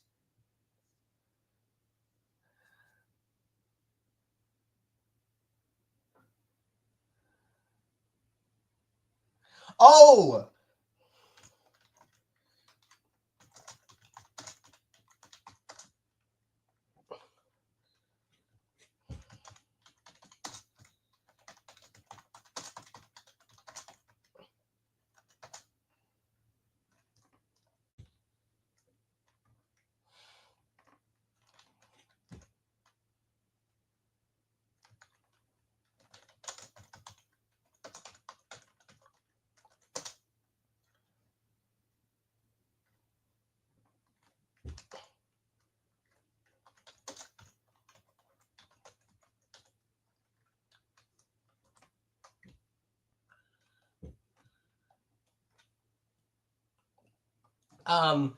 you know, if Mr. Haney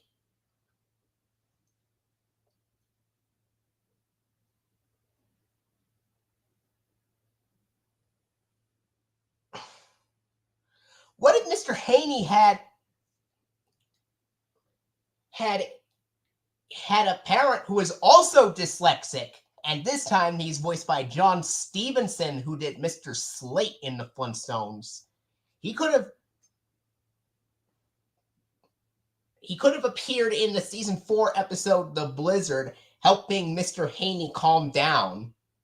Like, calm down, Mr. Haney. I know you don't like this experience. That means John Stevenson can be the only Flintstones actor to also appear on Arthur. How do you like that? Because John Stevenson didn't pass away until 2015 in his 90s.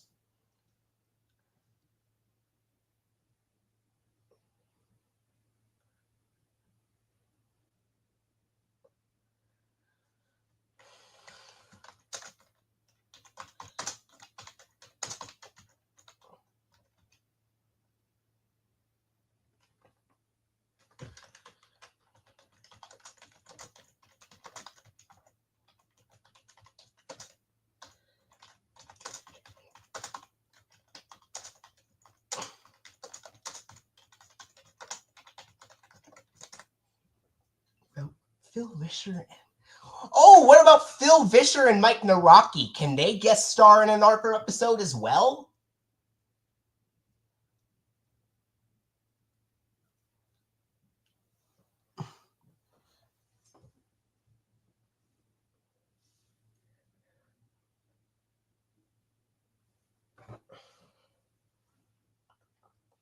Maybe Phil Vischer can be a guest speaker who goes to the Lakewood Elementary and teaches all of them about Christianity?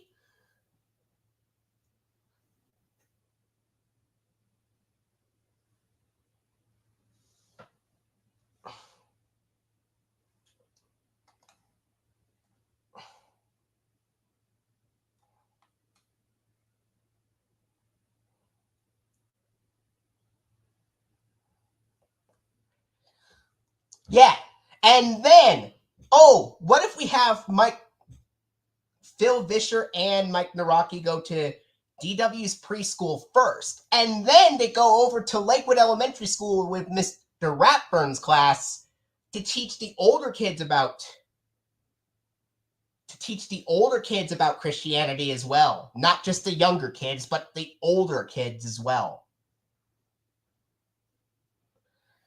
They can start out at DW's preschool, and then later in the episode, they can go to Lakewood Elementary with Arthur and Buster and his third grade class with Mr. Ratburn to teach older kids about Christianity.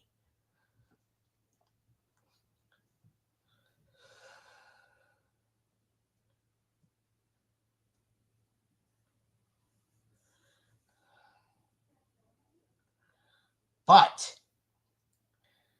or maybe instead of that, talk about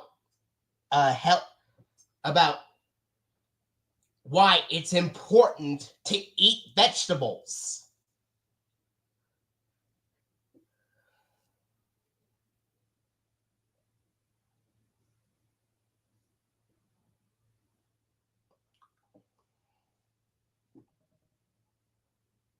Since they were in VeggieTales before.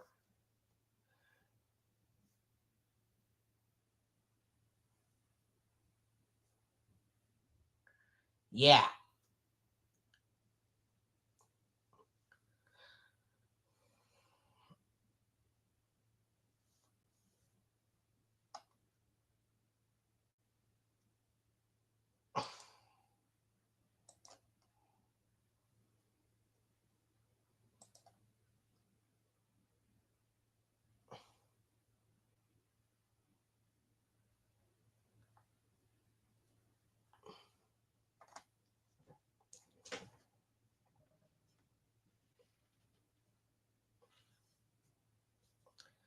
Anyway, how did you like the idea of Phil Vischer and Mike Naraki appearing in that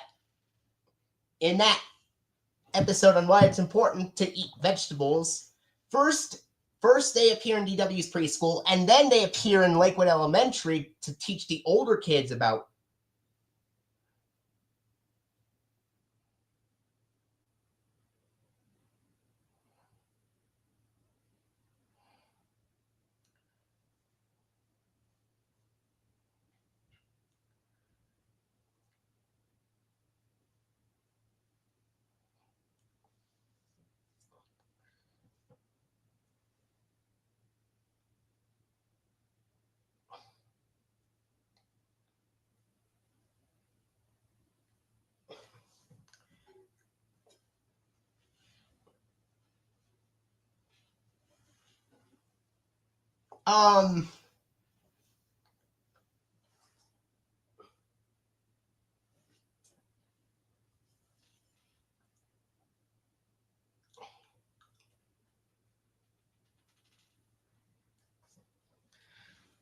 Anyway,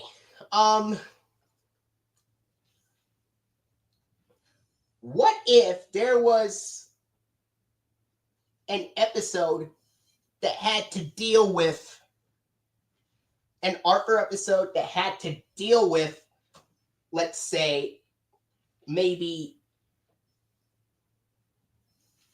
Rattles and Molly going to juvenile detention, which is like a younger jail, because they did something really bad at the school, which caused them to get sent to a juvenile detention.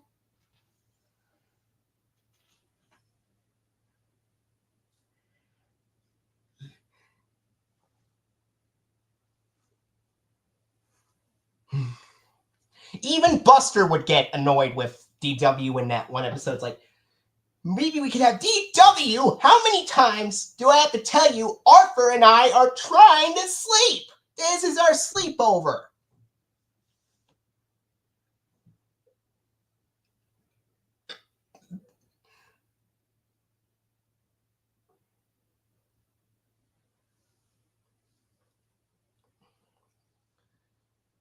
And for once, we could see Buster get annoyed with DW when Arthur and Buster are trying to sleep and have a sleepover at Arthur's house.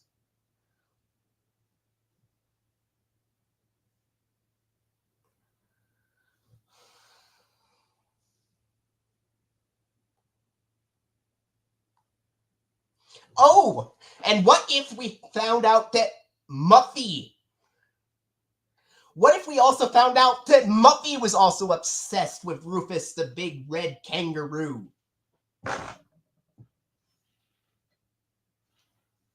What if we found out that DW was not only obsessed with it, but so was Muffy? Even though she's in 3rd grade, she finds it surprisingly amusing.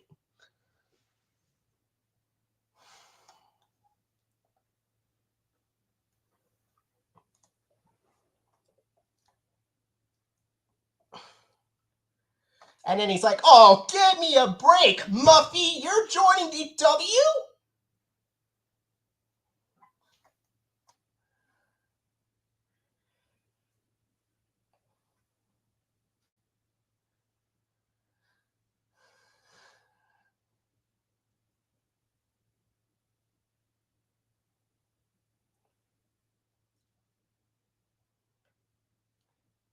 Not only is it focused on DW watching the show, but also focused on Muffy becoming obsessed with it too, despite being in 3rd grade.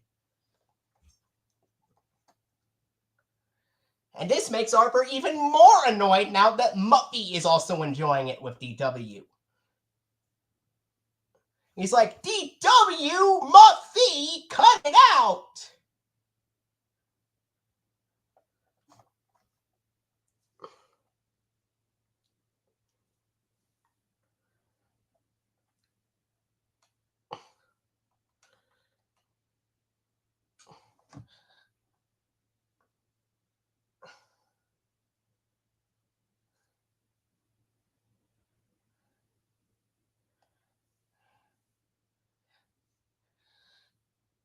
What do you think of the idea where we have DW get obsessed with it and then Muffy gets obsessed with it later on?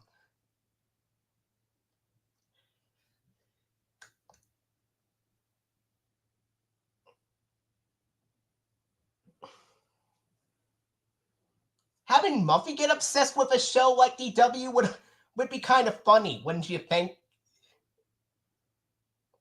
Especially if 2 characters are obsessed with the same show, but with one being in 3rd grade and one being in preschool.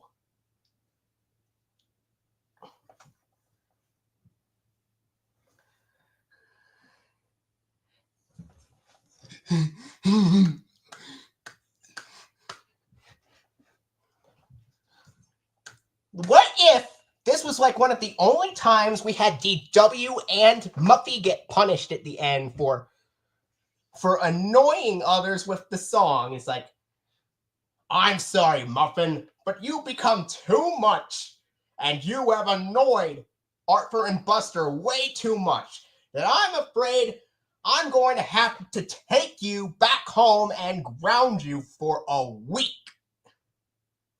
Muffin, you will stay there for a week for annoying Arthur and Buster way too much.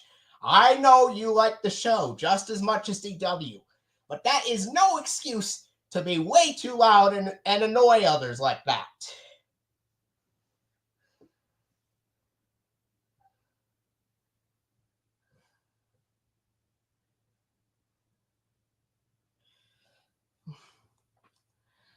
And then DW would get sent to timeout for 15 minutes. Muffy would get grounded for a week since he's older.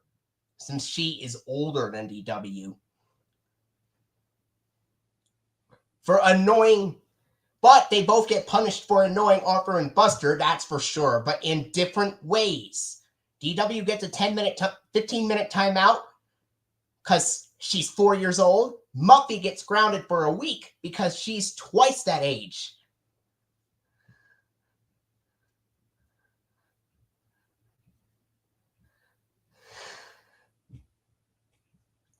I'm DW and Muffy.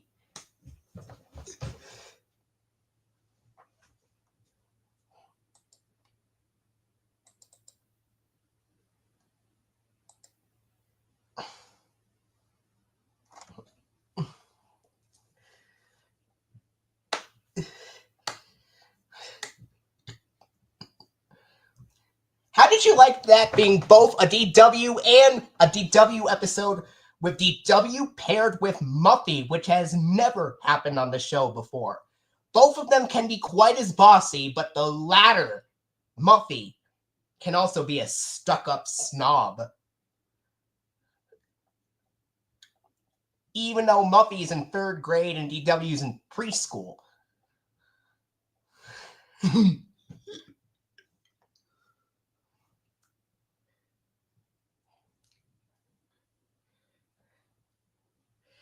Could do FUDW and Muffy. Yeah.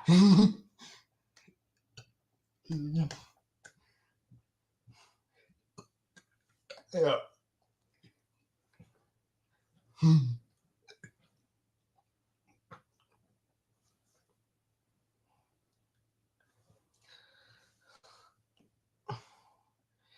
And we could have Arthur be the one being annoyed with DW and Buster get annoyed with Muffy.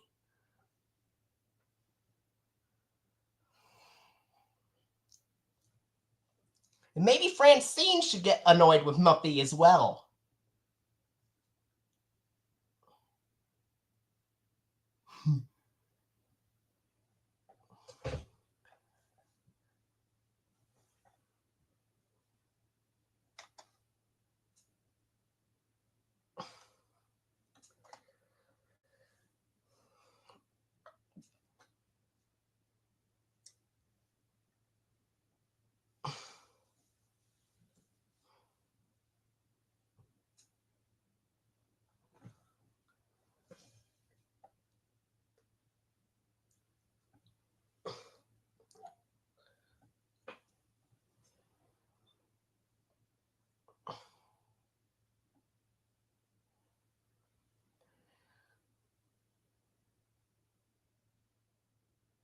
What if there was an episode taking place after the events of DW's Perfect Wish, where this time we have DW get transferred to Mr. Ratburn's class?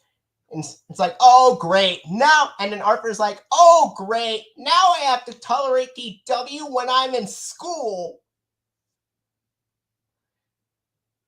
But Mr. Ratburn gives DW easier math problems since she would be in kindergarten by then. While the rest of the characters would now be in 4th grade.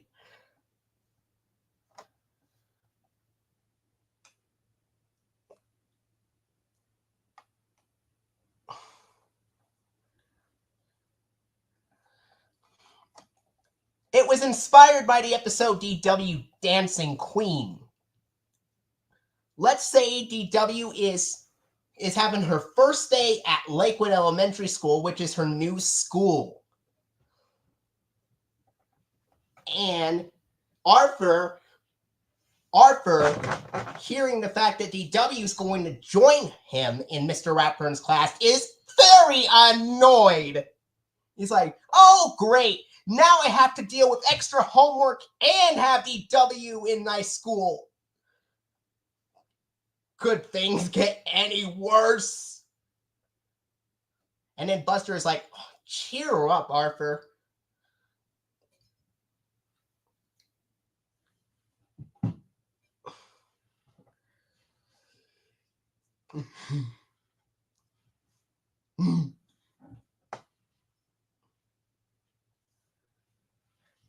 time, he's twice as frustrated because not only does he have to deal with DW at school, but he also has to do a lot of homework that Mr. Ratburn assigns to him and his other friends.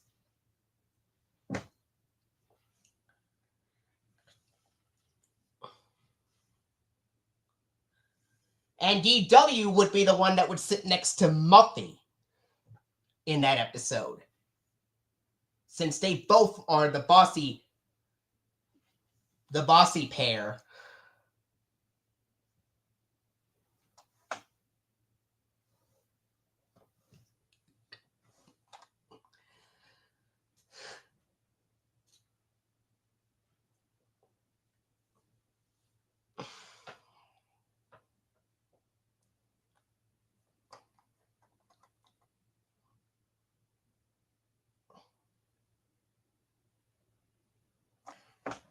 Yes, she would be worried that Francine cheated on her. That Muffy cheated. She would be frustrated that Muffy cheated on her.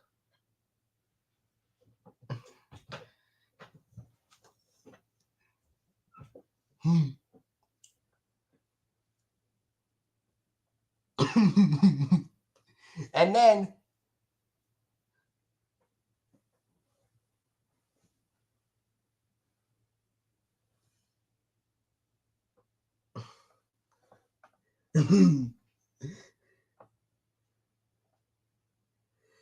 Muffy tries to admit that she did not, in fact, cheat on Francine, but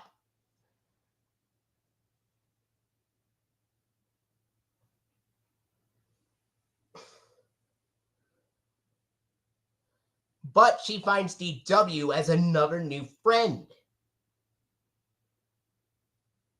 It'll be similar in concept to the episode Buster's New Friend, where Francine is upset because she thinks Muffy ignored her and is now more concerned with hanging out with DW.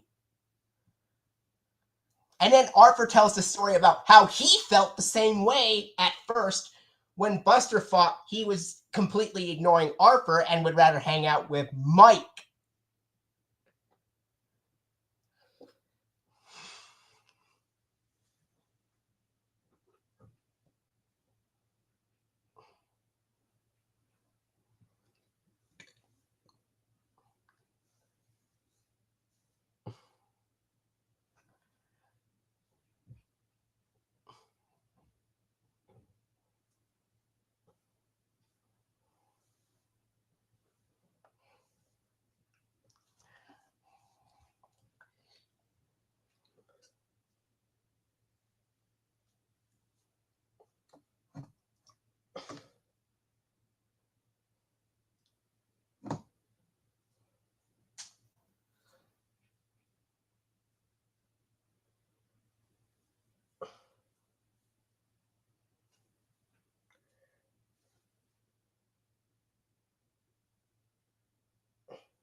And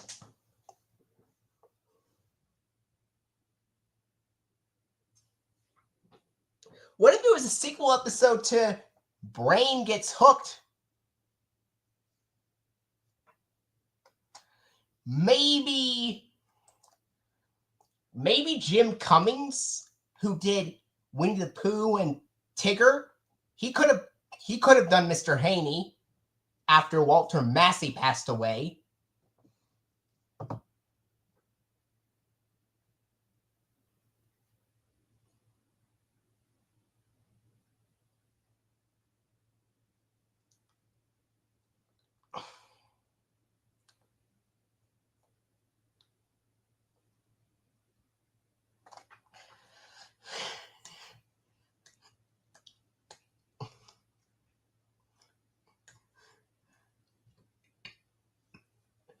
And you know what I was thinking? If there was an episode where we see the Brain get all grown up, we could have him maybe be voiced by Kel Mitchell.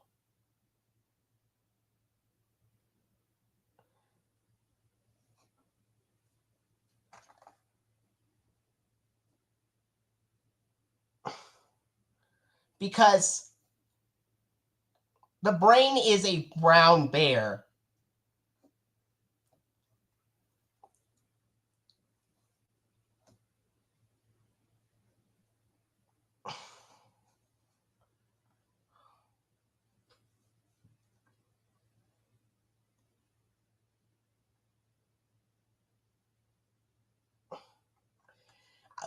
Why don't we call it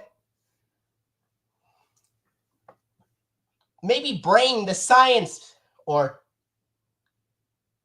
what about Brainiard the Science Bear?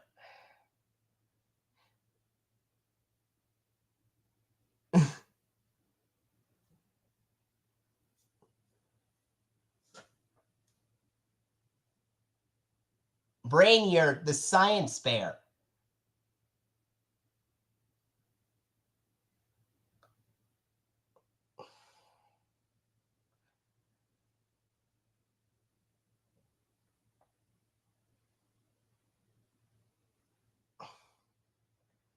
Of course, he would be imagining what it would be like if he hosted his own show.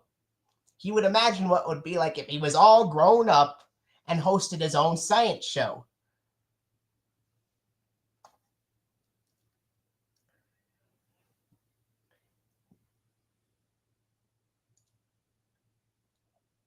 And then after his dream, he goes back to the present where he's still a kid, but he's still just as smart as he would be later.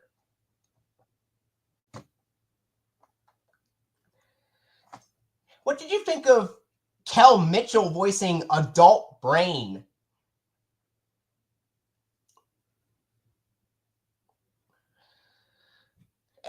Especially since the brain is a brown bear, but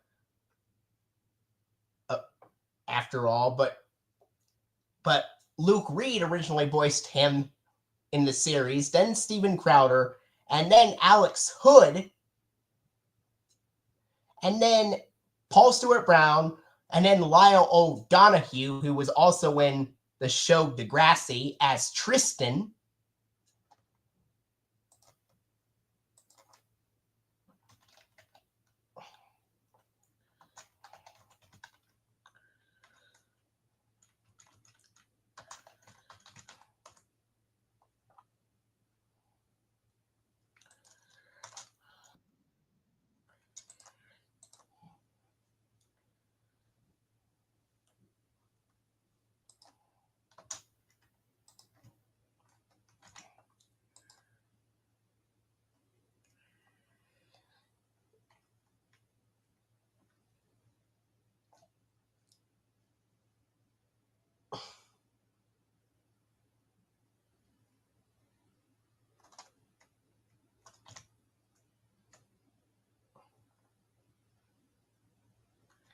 Do you remember that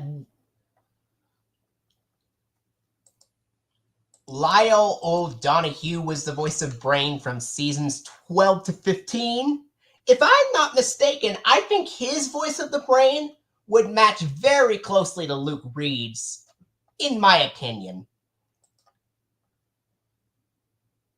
I think Lyle O'Donoghue's version of the Brain's voice would match very close to Luke Reed's.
I think Arthur did a parody of the Magic School Bus called Magic Toolbox way back in season 3.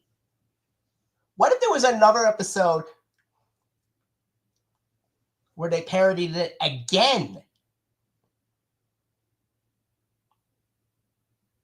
This time we have Buster be Ralphie. We have Arthur be Arnold, since Arthur wears glasses. We can have the Brain be called... The Brain be Dorothy Ann, but changed to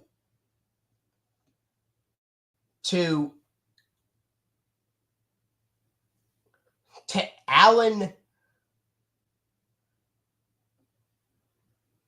Let's say Alan O'Donoghue,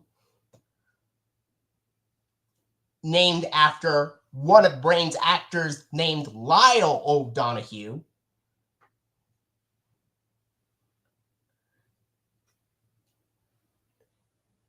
We could maybe have Francine be Keisha.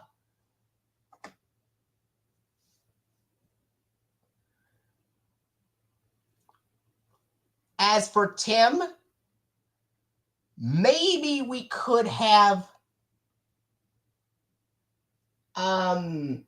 George be Tim.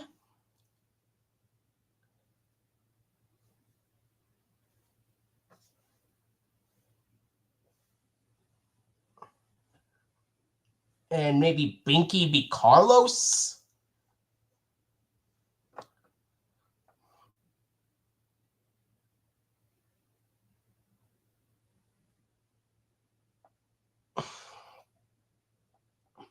And maybe Muffy can be Phoebe, and Sue Ellen can be Wanda. Oh, we could have...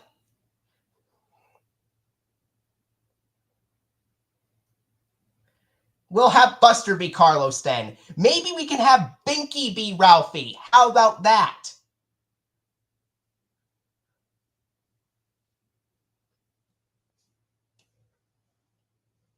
Since...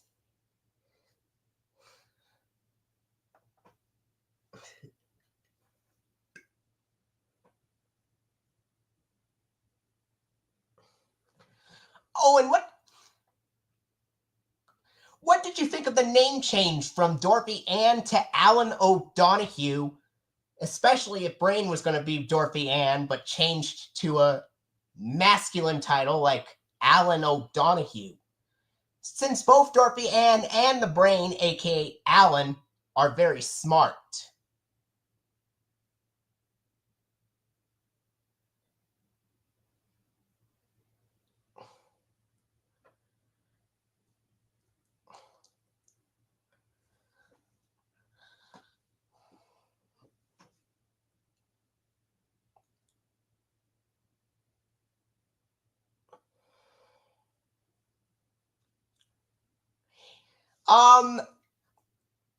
We could have had it as maybe an added season 13 episode if there were more than 10 episodes for season 13.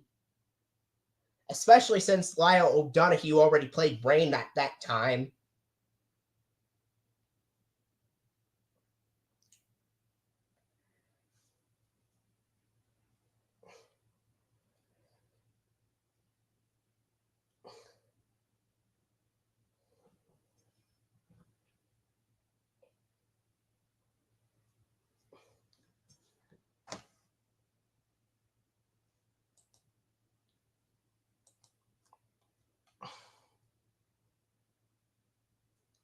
But maybe...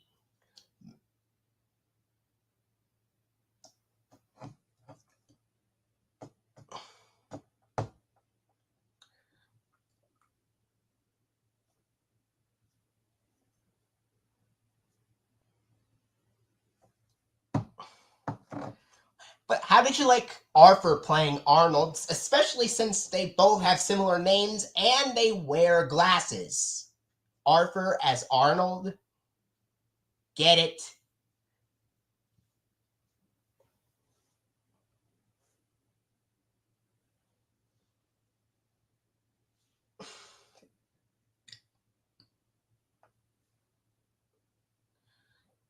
I was thinking about this. If the Magic School Bus had more than 4 seasons, I was thinking maybe after Danny Tamborelli left the show because his voice matured, maybe Michael Yarmush, the voice of Arthur, could step in as the voice of Arnold. What do you think?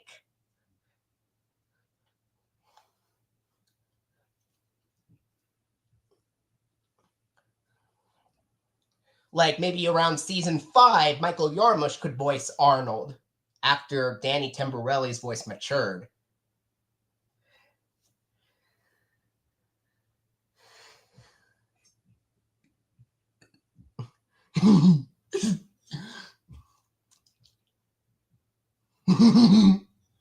Yeah.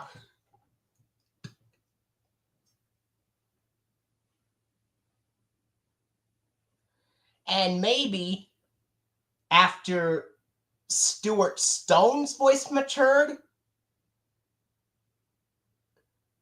maybe have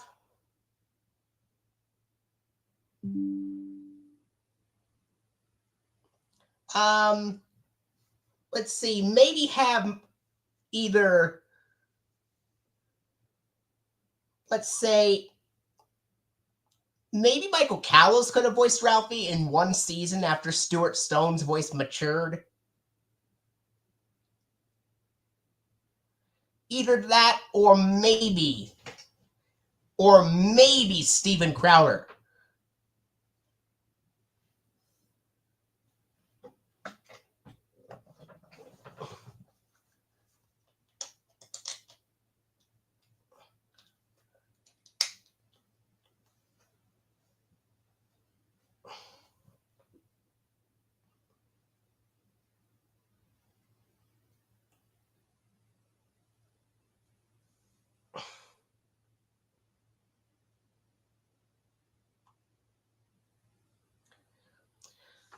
As for Arnold, Amos Crawley already did the voice in season 1. Danny Tamborelli did it in seasons 2 to 4.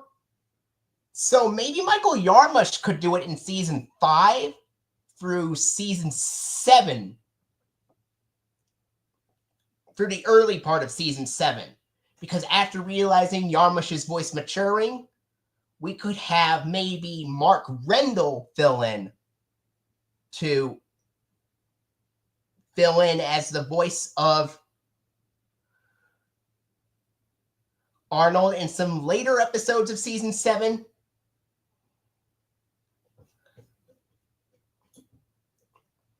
After Yarmush's voices matured this season, this would be kind of inspired by season 9 of Arthur, where Alex Hood and Paul Stewart Brown split the voices of the brain.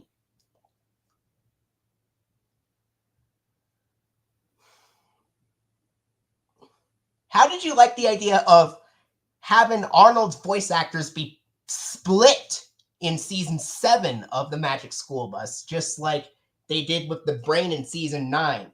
Have Yarmush voice Arnold in the earlier episodes of season 7, and have Rendell voice Arnold in the later episodes of season 7 after Yarmush's voice matured.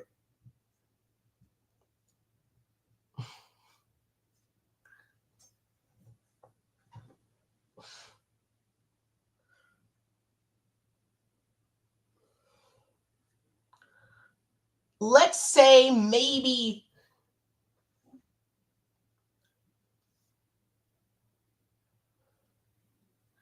season 6 and season 7 were in production simultaneously. So some episodes that were produced during season 6 but stopped production later than expected turned out to be earlier season 7 episodes. Like maybe the first 6 episodes of season 7, Michael Yarmush could voice Arnold. And then for the last 6 episodes of season 7, Rendell could fill in and take Yarmush's place.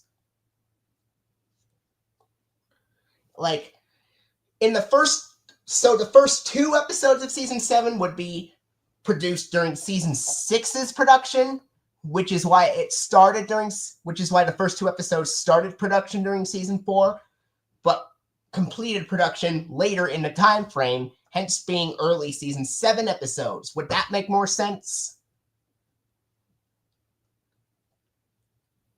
And then for episodes 3 through 6 of season 7, we would get Yarmish's voice maturing significantly, like what happened in season 5 of Arthur.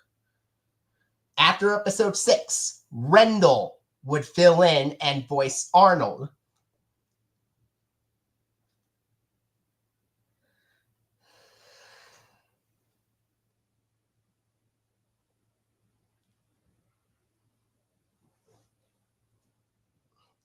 Bradley. What about Bradley? What are your thoughts on him? Justin Bradley, that is.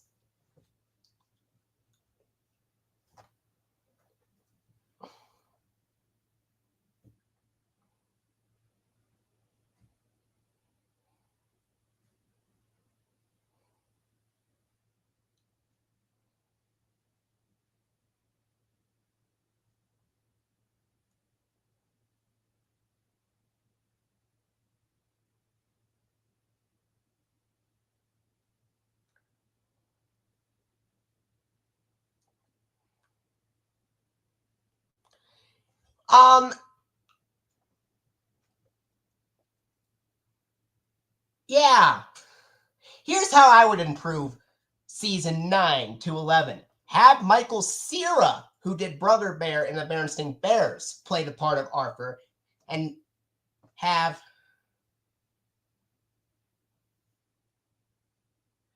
maybe have Ansel voice DW. That's how I would improve seasons 9 through 11. Or 9. And then after...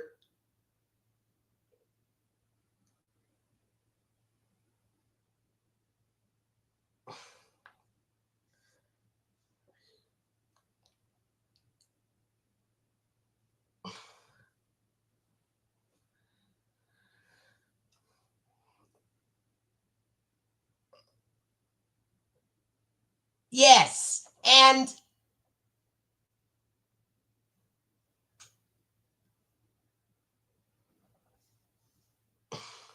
according to what I found out on the podcast, we found out that Kalos was originally intended to voice Arthur. But then Michael Yarmush took over, and Kalos instead voiced DW. Did you know that?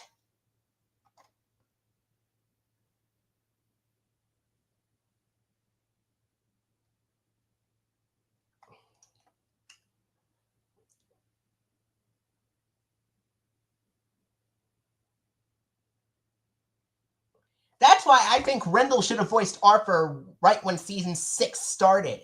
It was Finding DW. It was the Finding DW podcast, the first DW. In that podcast, Michael Kalos said he was originally intended to voice Arthur, but Yarmush took over, and so Kalos instead voiced DW.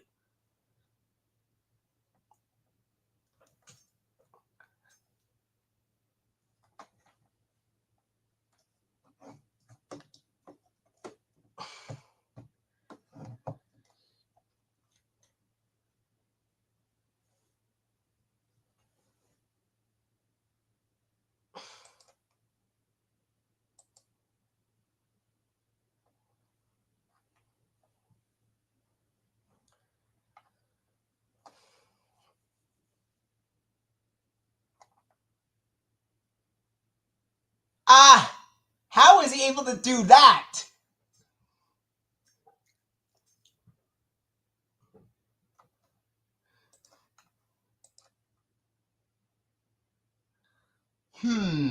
Let's say maybe DW watched way too much George Carlin. And that's why DW...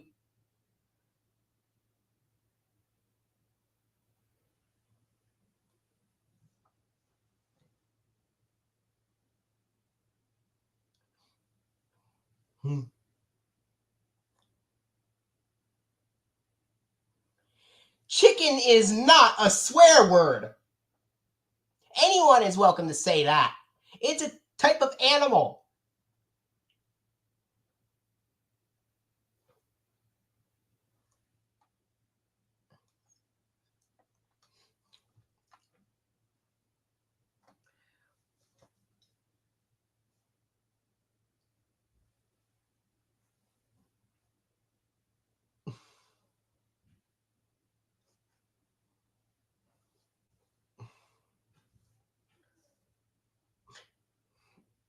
I think it's possible maybe DW and the other characters, preschool characters, have learned the swear words after watching too much George Carlin.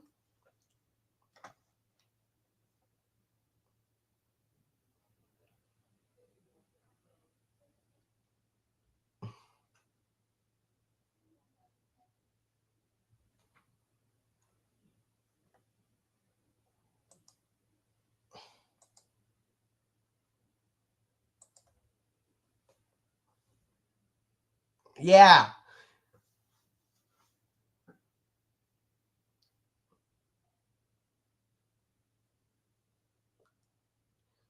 You know what I was thinking? What if in that episode where DW goes to kindergarten for the first time at Lakewood Elementary and Mr. Ratburn's class, we could have the Tibble twins sit next to Binky.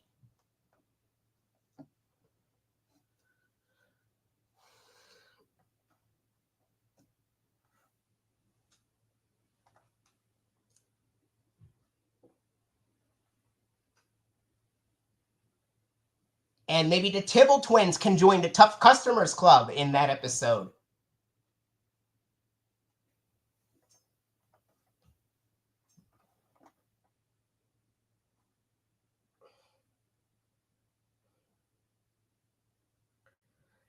Making them the youngest Tough Customers.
You should check this out.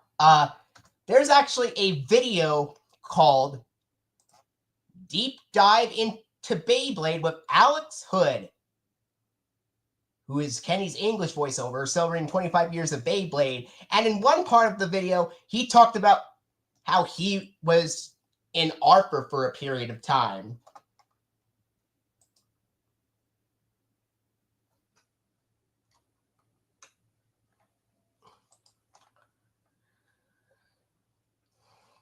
It was uploaded by OG Beyblade. Even though I am not really a fan of Beyblade, I was surprised that Alex Hood was part of that show. I've heard of him in Artver, but I never knew he was in Beyblade either. And did you know that we had him voice Baz in season 3 of Clifford? While he also voiced Brain in season 7 and 9 of Artver.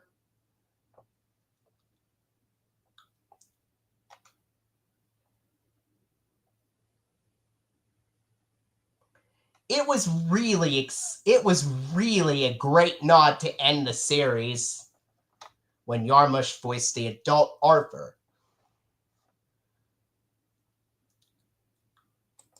If I had seen more characters have some dialogues here, I could imagine that the brain would be reprised by Luke Reed.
Did you see the link that I sent? It was a link where I sent a video called where Alex Hood gets interviewed. Deep dive into Beyblade with Alex Hood.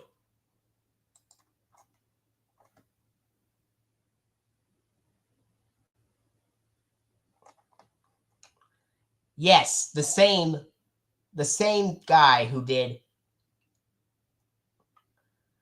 the brain in season 7 and 9 of Arthur.